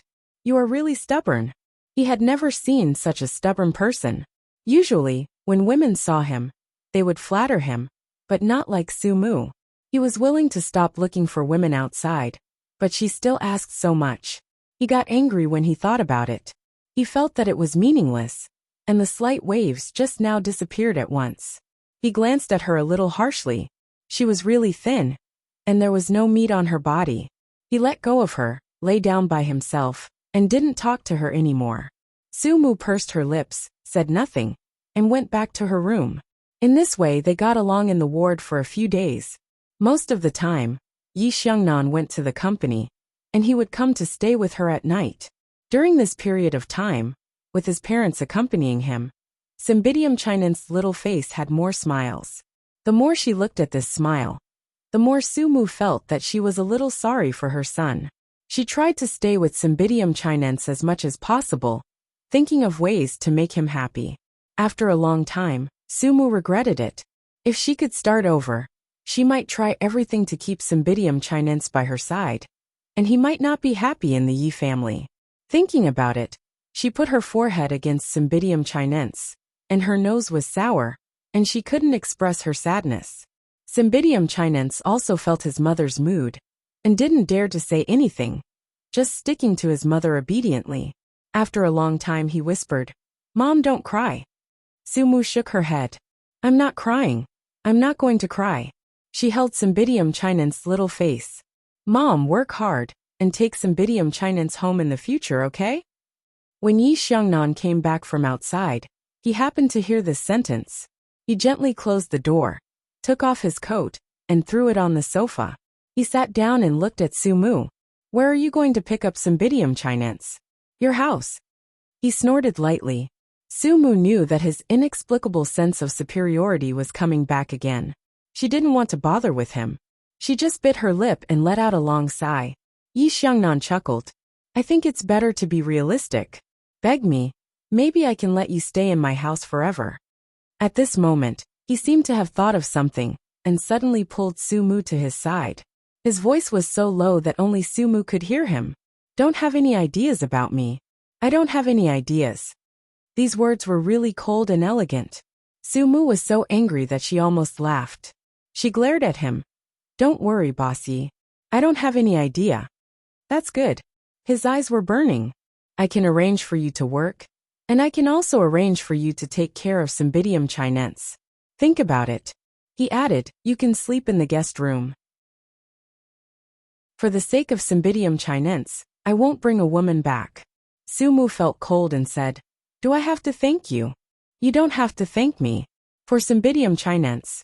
He let go of her and said lightly, Think about it. However, Sumu was not willing to think about it.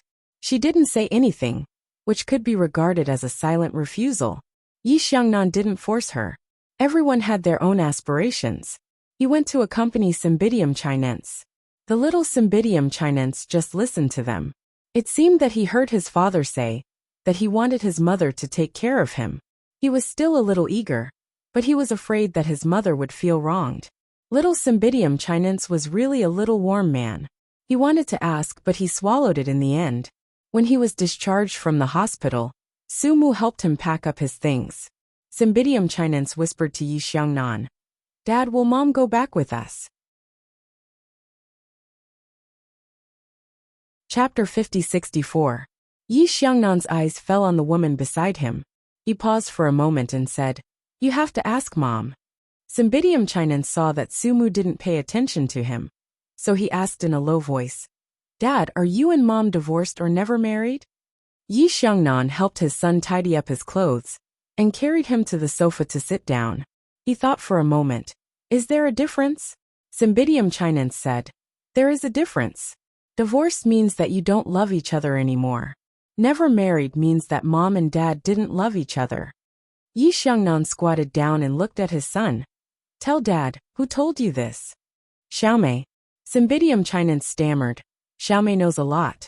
Her father and mother divorced. She said that they didn't love each other anymore. People who don't love each other can't live together. Cymbidium Chinense said, and looked at Yi Xiangnan eagerly. Yi Xiangnan smiled and held his son's little face with his big palm.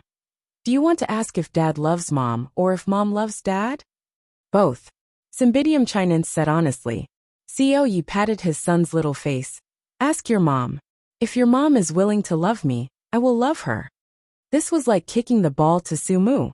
Sumu was speechless when she heard this, but she didn't say anything. She packed up her things and left in a car alone when the servants came to get them. Yi Xiangnan carried Cymbidium Chinense and walked a few steps.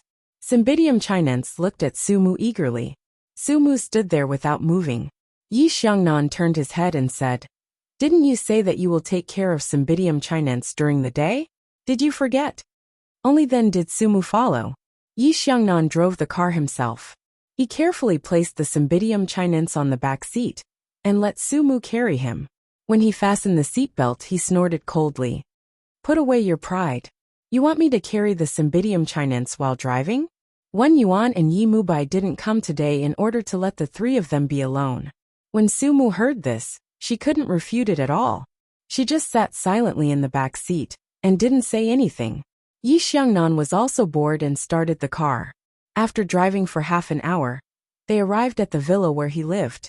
Cymbidium Chinense had also stayed in the hospital for half a month. He was very happy to be back here.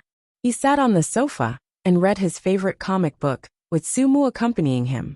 Yi Xiangnan took off his coat and answered a call. It was from Wen Yuan. Mom. Yes, I'm home. Cymbidium Chinense is very good.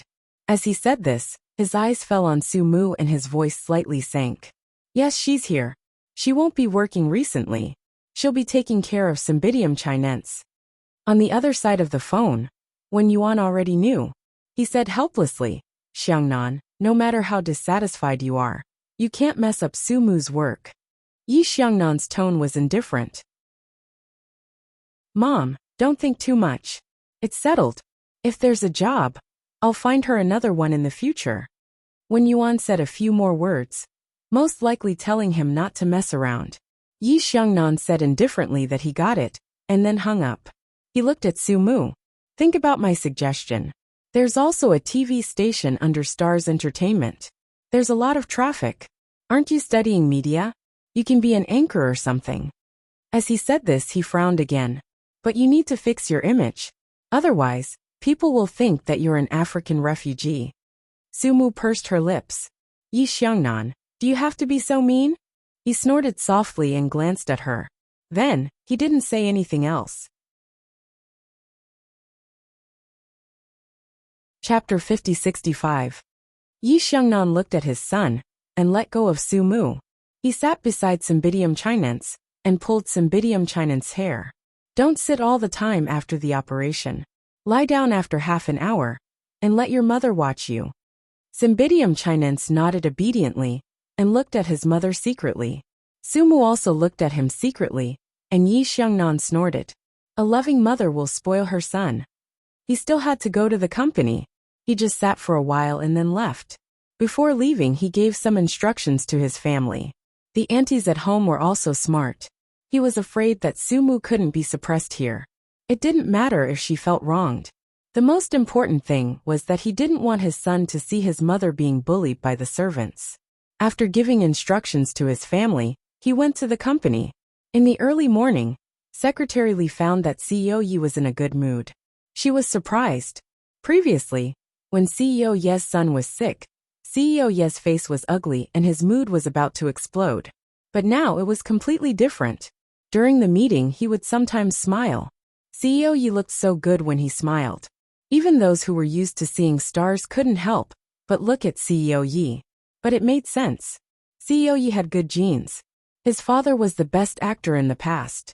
He was the white moon in many girls' hearts. Lin Lu also attended this meeting.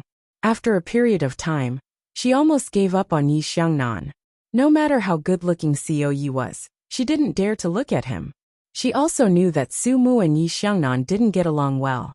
But it didn't mean that other women would have a chance. On the contrary, they would be affected. Thinking about the family dinner she attended last time, she was really miserably bullied. She didn't know how she had offended CEO Yi. At this point, she finally believed that Yi Xiangnan had never treated her as a woman.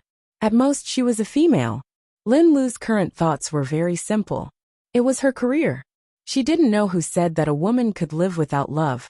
But she couldn't live without a career. Love without bread was illusory. She was very clear that she had the ability to stand firm in Starlight Entertainment. The only thing he could do was to keep his distance from Boss Yi. It was not that he was afraid of that woman, but CEO Ye's meaning was very obvious. He didn't want to continue with her anymore.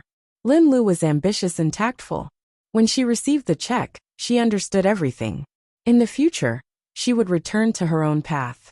But now, seeing him smile, she still felt a little uncomfortable. She didn't know if CEO Yi was in a good mood because of Su Mu. Because she heard from Secretary Xiao that Su Mu had been in the hospital these days, and CEO Yi had been spending the night there. This was highly likely to happen. Lin Lu smiled bitterly and hid her thoughts. After the meeting, Yi Xiangnan walked out of the conference room with a document in his hand. Secretary Li smiled at the higher-ups and immediately followed him out. The higher-ups stretched their bodies. Did you hear? Miss Su is back. She should be at CEO Ye's home now. CEO Ye's mood is not the same. The others were also criticizing in their hearts. CEO Yi seems to care about Miss Su. Someone laughed. He cares about that child. How can he be so young without a mother to take care of him? He fell sick because there was no one to take care of him. As a mother, she is really ruthless. She is actually willing to abandon her child. Do you think there's something wrong with the nightclub? Otherwise, why would Miss Su refuse to be a proper husband and wife when he is rich and good-looking? What's wrong with him? Where's his son? Someone snorted lightly. Chapter 5066. That person nodded. That's true. Yi Xiangnan was in a good mood. In fact, he was worried about Cymbidium chinense's illness. Su Mu did take good care of this child, he thought. Sitting in the luxurious office, he twirled a golden pen and said thoughtfully, Secretary Li, help me check if there is any vacant host in Phoenix Satellite TV. It's best if it's reporting on current affairs. He thought of Su Mu's image. An entertainment host didn't suit her either. Secretary Li understood that it was a program prepared for Mrs. Yi. She checked and said with a smile, CO Yi, I found it. There is a good program. The female host of today's program is about to get married. She should be pregnant soon. This program suits Miss Su's temperament and is good for her future development. Especially, it was comfortable and good for taking care of children. She worked from 9 to 5 and had plenty of time. It was the most suitable job for rich ladies to kill time. After Secretary Li finished, Yi Xiangnan glanced at her and said lightly, Who said it's her? Secretary Li then asked, If it's not Miss Su, then who is it? CEO Yi said it's easy for me to arrange. As a result, her boss gave her a big supercilious look and lowered his voice. Put it aside for now. Secretary Li held back her laughter. She knew very well that Miss Su hadn't agreed yet. CEO Yi was hot-headed, but as a secretary, she didn't say it out loud. Secretary Li quickly arranged things, and the position was empty. The station didn't need to arrange for people to go there anymore. After the phone call, she reported to Yi Xiangnan again. Secretary Li deserved to be a confidant. Her work attitude was satisfactory, so when CEO Yi was in a bad mood, Secretary Li was rarely scolded. She knew how to adapt to circumstances. After dealing with this matter, Secretary Li went out. In short, CEO Yi was in a good mood for the whole day. When CEO Yi got off work, he was in a better mood. He even smiled when he came down from the CEO's exclusive elevator. It shocked the onlookers. Yi Xiangnan didn't mind. He got into his car and drove straight home. During this time, he had also pushed off a date. It was from Qin Xian. Qin Xian was going to get married. He was probably afraid of marriage. As CEO Yi drove, he heard Qin Xian complaining about how he got pregnant. Didn't you say in front of the elders that you would marry Bai Anan if she got pregnant? Why are you regretting it now? Yi Xiangnan smiled. Qin Xian complained. I'm not regretting it, I'm not mentally prepared. She said she took medicine. And I believe that she really did. Give birth to a child if you have one. You two are a good match. Bai Anan is so beautiful. What are you dissatisfied with? She also knows how to make money. Yi Xiangnan snorted. Bai Anan had grown up with his cousin. Qin Xian complained that he had found the wrong person. Qin Xian hung up the phone. He was quite depressed. It was difficult to find someone to drink with. Enchanting accompanied Qin Yihuan all day long. He was a good man. He had to ask for permission even if he wanted to smoke, let alone have a drink. Really, how did Enchanting manage to put on an act in the past when he was so cold? Thinking about it, Qin Xian still couldn't believe it. Qin Xian put down the phone and looked at Enchanting with mixed feelings. Bai Anan used to like Enchanting, but he didn't know if she still liked him now. Chapter 50-67. Updated quickly. What he could be sure of was that Enchanting had always liked Yihuan. In the Qin family's mansion, Enchanting was feeding Yihuan fruits. The pregnant woman was leaning on his shoulder, watching TV and enjoying her husband's service. Qin Xian couldn't stand it anymore, so he took his coat and was about to go out. Enchanting stopped him. Where are you going? Qin Xian said helplessly. To see Bai Anan. Enchanting didn't say anything else. After Qin Xian left, he continued to take care of his pregnant wife. Yihuan lay on his shoulder. Why do you think they? Enchanting's gaze fell on her face and he smiled. Actually, I'm also curious. Why did you climb over to my place when you were so young? Qin Yihuan looked at him and said, Can you not mention the past? Enchanting smiled and suddenly said, Yihuan, actually, I was the most unsure if I should give up at that time. I saw that you and Yi Xiangnan were so close. Then why didn't you give up? She reached out and pinched his handsome face. She probably found it very interesting. Enchanting was usually a little strict in the company, but now he was very gentle at home. Enchanting grabbed her hand and gave his wife a warning look. Qin Yihuan didn't dare to do anything else. She nestled beside him and said, Enchanting, you haven't answered me yet. Enchanting lowered his head and touched her long black hair. His voice suddenly became a little dangerous. Do you really want to know? She nodded, so Enchanting lowered his head and whispered a few words in her ear. Then, Qin Yihuan's face turned red. She bit her lips so hard that it almost bled. She said shyly, Enchanting, you're so shameless. I was only 18 years old at that time. Enchanting smiled. As a man, of course he would have some bold ideas. However, as a mature man, these dark thoughts were only kept in his heart. What he could tell her was not dark. But she couldn't take it anymore. Enchanting smiled and didn't say anything else. He just quietly accompanied his little wife. He felt that he was very lucky to be slow. How many people could accompany the girl they wanted to grow up together, watch her grow up little by little, and then become his woman? His child was still in her belly. Enchanting whispered a few words into her ear. Qin Yihuan was a little surprised, but she didn't say anything else. She just stayed with him. Time passed so peacefully that she almost forgot how she liked Yi Xiangnan when she was young. She had liked Yi Xiangnan, but when another person forcefully interfered and quietly replaced Yi Xiangnan bit by bit, she was 18 years old at that time. She thought that if she could do that at that time, the person she liked must have been Enchanting. Until now, she still couldn't believe that she had done such a willful thing. Yihuan covered her face as she thought about it. Enchanting lowered his head and looked at his wife. Then he laughed and said, Mrs. Shun, you're not young anymore.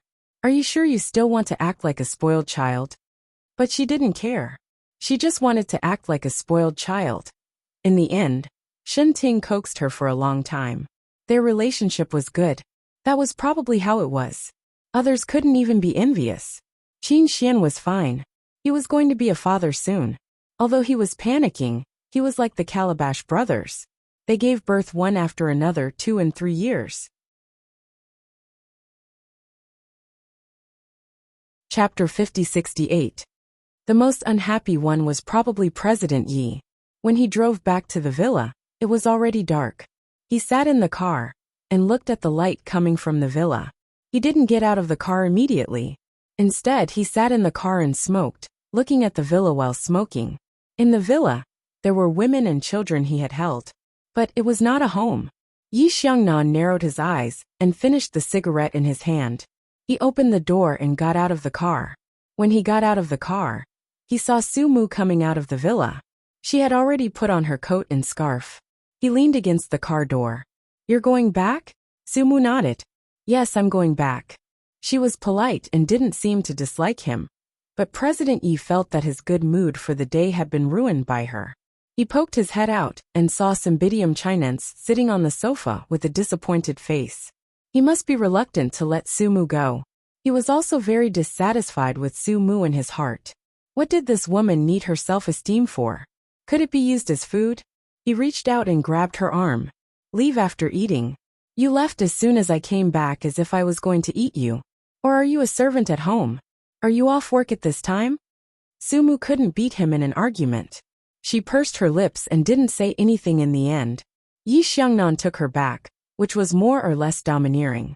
He also knew that Su Mu didn't dare to have a head-on conflict with him in front of Cymbidium chinense, for fear that the child would be hurt. After discovering this, he tried his best to be pretentious. Not only did he have dinner, but he also asked her to put Cymbidium chinense to sleep. But it was only 7 o'clock after dinner, and Cymbidium chinense slept at 9 o'clock now. It was too late for her to go back at 9 o'clock. So Su Mu helped put Cymbidium chinense into the warm quilt, and planned to tell Yi Xiangnan. Yi Xiannan was in his study, puffing out clouds of smoke. His 2 slender and powerful legs were directly placed on the office desk, his body leaning against the back of the chair. He was smoking a cigarette between his good-looking fingers, and scrolling through the news on his phone with the other hand. Hearing the footsteps, he thought it was a servant, so he said calmly, "How is the Cymbidium chinense? Is Miss Su accompanying him?" Su Mu didn't say anything. When he looked up, he found that it was her. So he put his leg down and frowned slightly. "Why are you here?" Su Mu pursed her lips and said in a low voice, "It's getting late. I want to go back early." Yi Xiangnan continued to smoke. After a few puffs, he nodded in understanding. "That's true. There won't be any more cars later." This was the most considerate Su Mu had ever seen Yi Xiangnan. In fact, he was quite nice when he was easy to talk to. After all, he looked like a dog. However, Yi Xiangnan soon broke her thoughts. He said matter-of-factly, "Anyway, you don't have to work. There are many guest rooms here. Just pick one." Su Mu bit her lower lip. "Thank you for your kindness, Mr. Yi. I appreciate it, but I think it's better for me to go home first."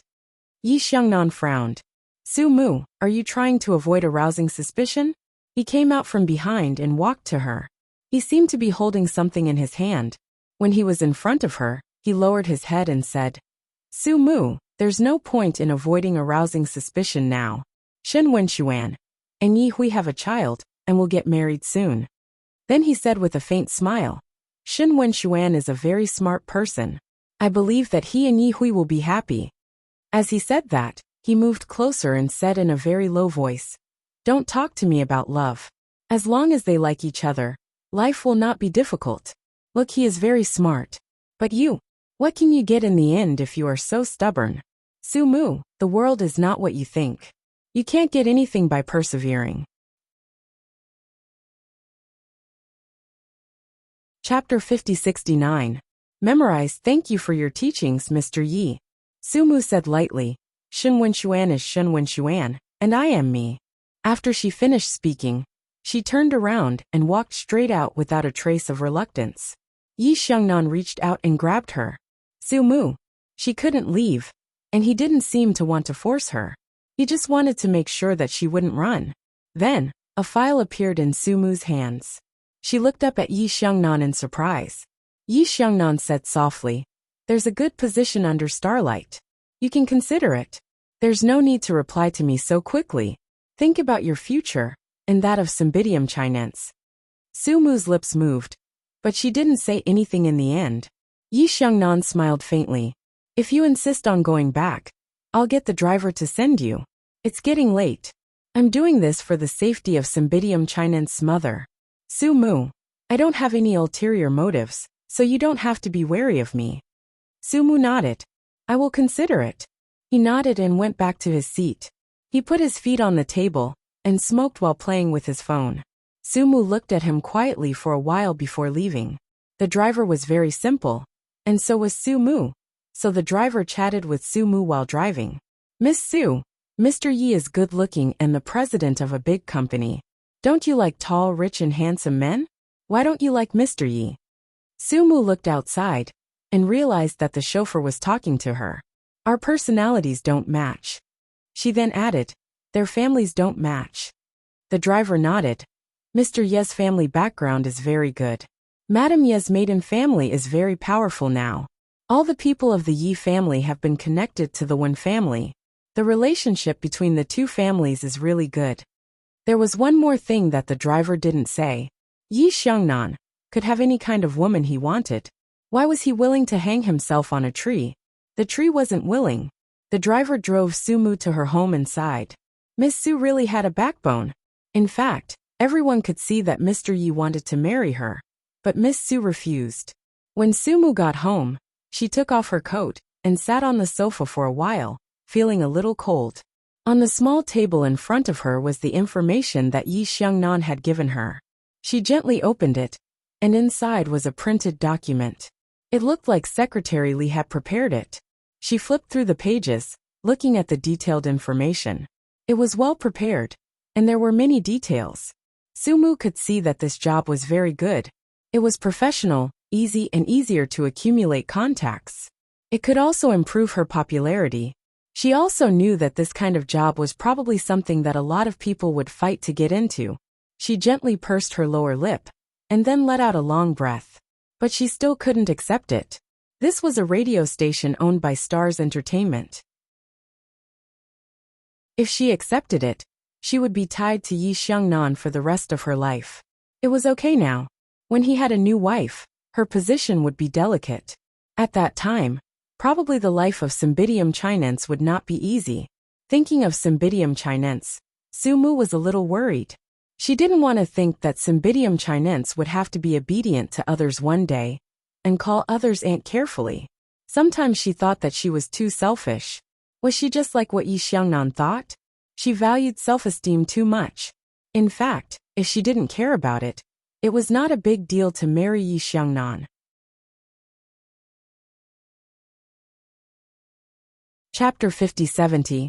Sumu tries to convince herself faintly, but how can she really convince herself? She thinks that if Yi Xiangnan has a wife, she can discuss with him about taking care of Cymbidium chinense. At that time, when Yi Xiangnan has a new wife, he probably won't care too much about Cymbidium chinense. Just like that, Sumu passed day after day in silence. Yi Xiannan didn't ask her either. Half a month has passed, and Cymbidium chinense is about to go to school. Finally, she doesn't have to come. Yi Xiangnan calls her into his study. As a couple for a short time, the way they get along with each other these days is more like that of a boss and a subordinate. One is polite, and the other is respectful. Every time Sumu calls Mr. Yi, Yi Xiangnan has a toothache, but there is nothing he can do. Yi Xiangnan sits behind the desk. He is still wearing the formal suit he came back from. There is not much expression on his face, and he has the posture of a superior. Sumu has seen him in many bad times, but she has never seen him like this. Seeing her coming in, Yi Xiangnan points to the opposite seat. Sit down. Sumu sits down. He plays with a golden pen and asks her casually, "What's your decision?" Sumu lowers her eyes. "I want to find a job by myself." The golden pen in Yi Xiangnan's hand pauses, and then he smiles coldly. "Up to you." Sumu guesses that he is probably angry. She feels that he is a little strange. Why is he angry with her? "I'm afraid that it will cause trouble to Mr. Ye's family life in the future." She explains almost submissively. She can't help it, because her son is in his hands. Yi Xiangnan didn't buy it. He smiled faintly and then chuckled. Sumu, who are you trying to fool? You know what you're thinking in your heart. But with your personality, you really can't achieve anything. Sumu pursed her lips and did not speak for a long time. That's all. If you want to see Cymbidium chinense in the future, go to my parents' place. I'm a little busy these days, so my parents are the only ones who can take care of Cymbidium chinense. Don't worry, I'll stay there when I'm free, he said politely and gracefully. Sumu knew that he was only doing this for the sake of the Cymbidium chinense.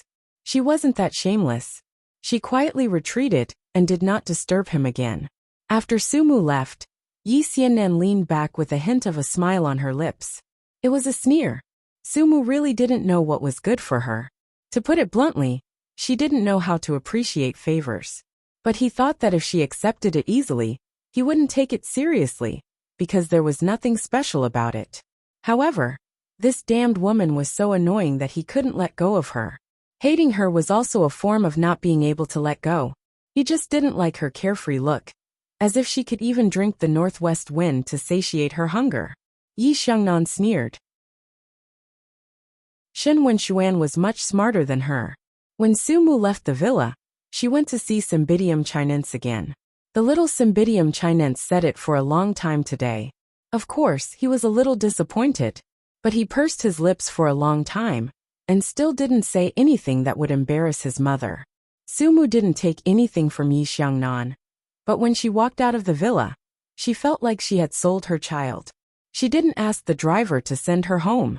She went home alone, but she didn't expect to see someone waiting for her when she got home. It was her mother, Wang Yuanka. Wang Yuanka stood under the shabby apartment. Looking at her face, she must have been standing there for a long time. Chapter 50-71. Sumu walked over slowly. She didn't call out to her mother. Now that they met again, they couldn't be more unfamiliar. Wang Yuanka looked exhausted, but Sumu's heart was even more exhausted. If it wasn't for something important, her mother probably wouldn't have looked for her in this lifetime. Even though her mother had announced that she had cut off all ties with Sumu, she couldn't really pretend that she didn't see it. She walked over slowly. Wang Yuanka's mother's voice wasn't angry at all, and was especially stiff. Your father was injured, and is now in the hospital. He's in the hospital now. Also, he owes a lot of money outside. Sumu, you have to help him pay. Sumu lowered her gaze and said in a low voice, Didn't I take 10 million from the Yi family previously? If it really doesn't work, I can sell the house. Thinking about it, it was sad. Sumu's mother bought a house and a car with the money from selling her daughter.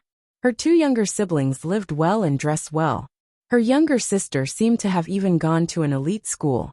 However, Sumu's mother had never been grateful and took everything for granted. She would only look for Sumu again before the next trouble arose. Sometimes Sumu would feel tired as well. After all, she was a human and had emotions. She had Cymbidium chinense to take care of, and this big family exhausted her to the max. When she saw the name in the newspaper, she cried for half the night. She was sad but relieved at the same time. When Sumu's mother heard what she said, she was stunned for a moment before saying, Sell the house. Where will your younger siblings and I live after I sell the house? Sumu, you can't be too selfish.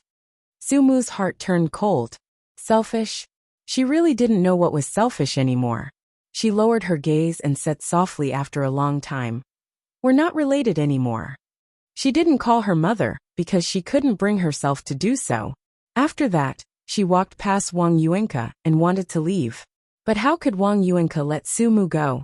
He immediately grabbed Sumu and said sternly, Sumu, you can't just ignore me, your father, and your sister. Are you trying to drive our whole family to a dead end? Sumu stared at the woman in front of her. She was a little confused. Why did she have to bear the responsibility for the mistakes she made? And why did the mistakes of others, as well as the future of this family, have to be placed on her? That was the case in the past, and it was the case now. Sumu wasn't a weak person. She shook off her mother and went upstairs. She went back upstairs and closed the door. She could not help crying. Sumu's mother would not let go of her only life-saving straw. She made a fuss at the door, and in the end, the neighbor called the police. Sumu was very tired, but she had to follow them to record the statement. At that time, she was numb. In reality, their family had come in and out of this place more than a few times.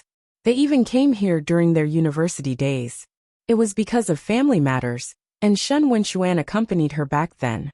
Sumu's father owed a few million outside. Even if she sold the house now, it wouldn't be enough. Besides, she couldn't bear to sell the house either. That house was so nice and comfortable. What would happen if she sold it?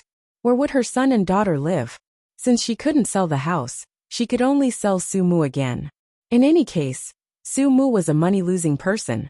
Raising a son for such a big family was too little for her. In her heart, selling once was selling twice was selling too.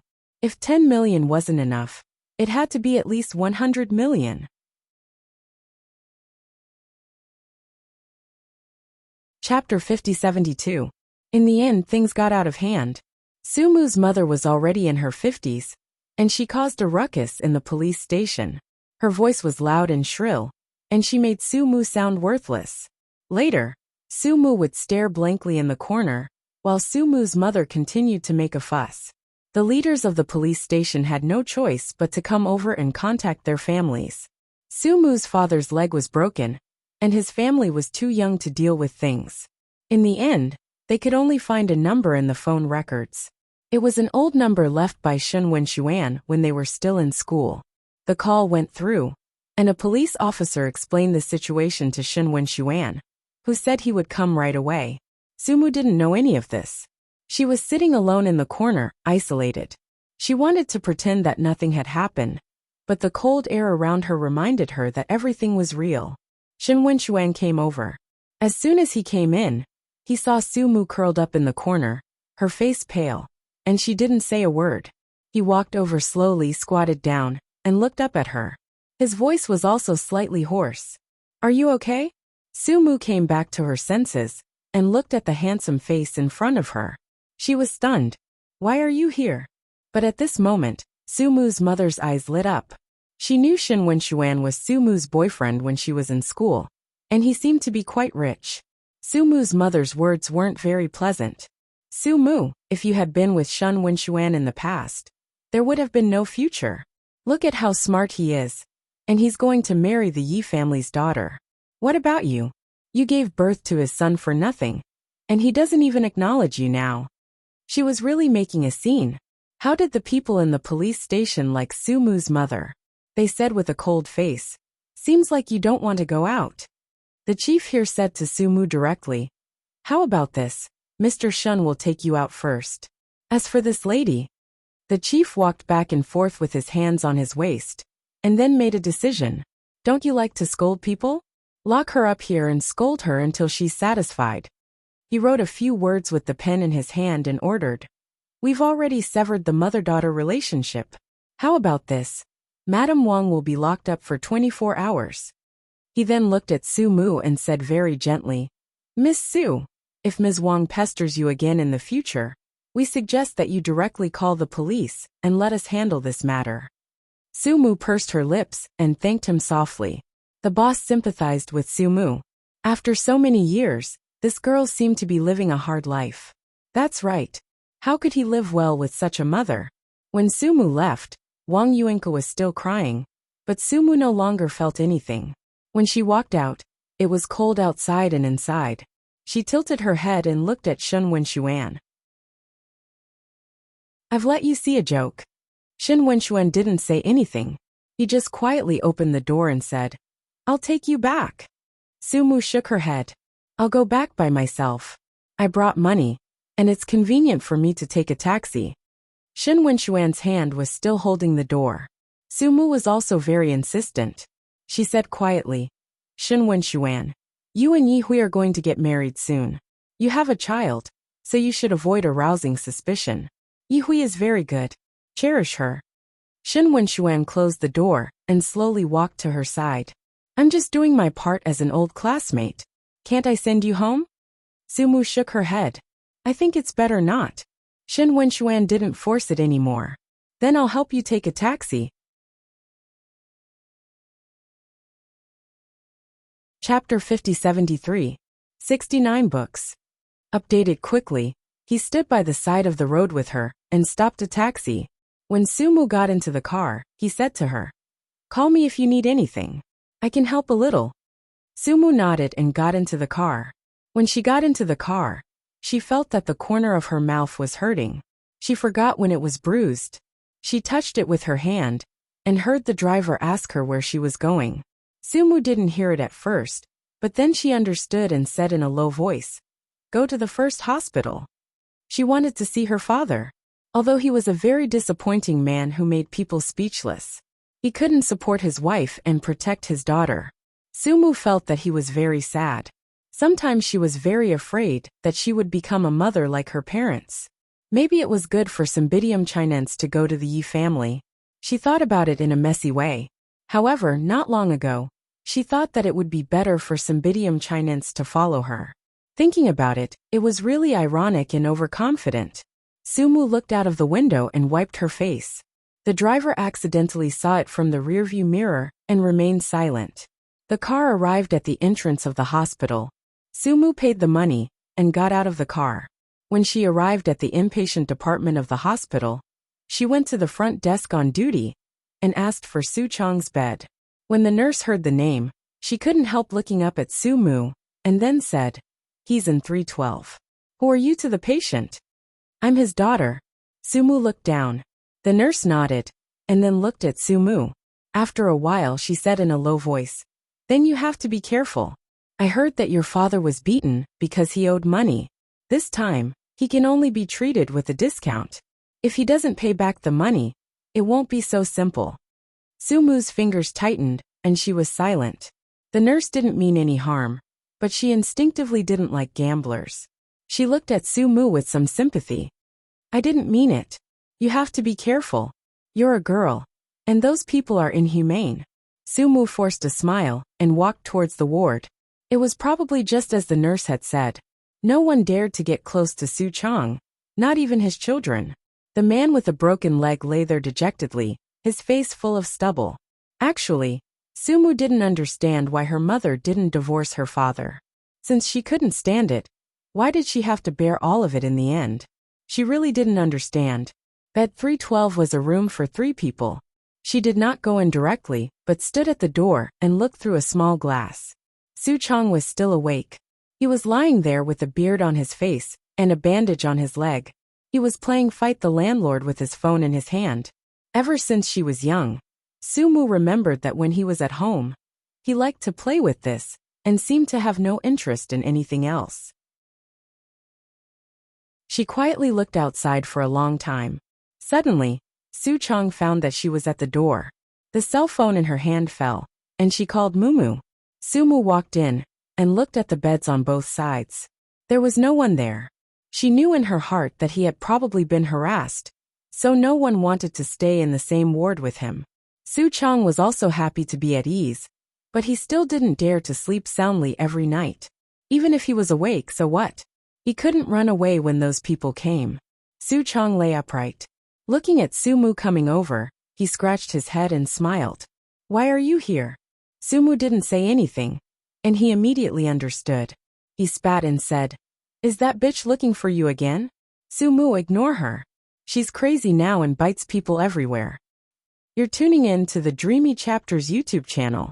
We're so grateful for your support. And don't forget to subscribe to join us on this incredible journey through captivating stories. Your generosity through donations truly makes a world of difference, as it's the primary source of revenue that allows me to expand and enhance this channel for you. Thank you from the bottom of my heart for being a part of this adventure.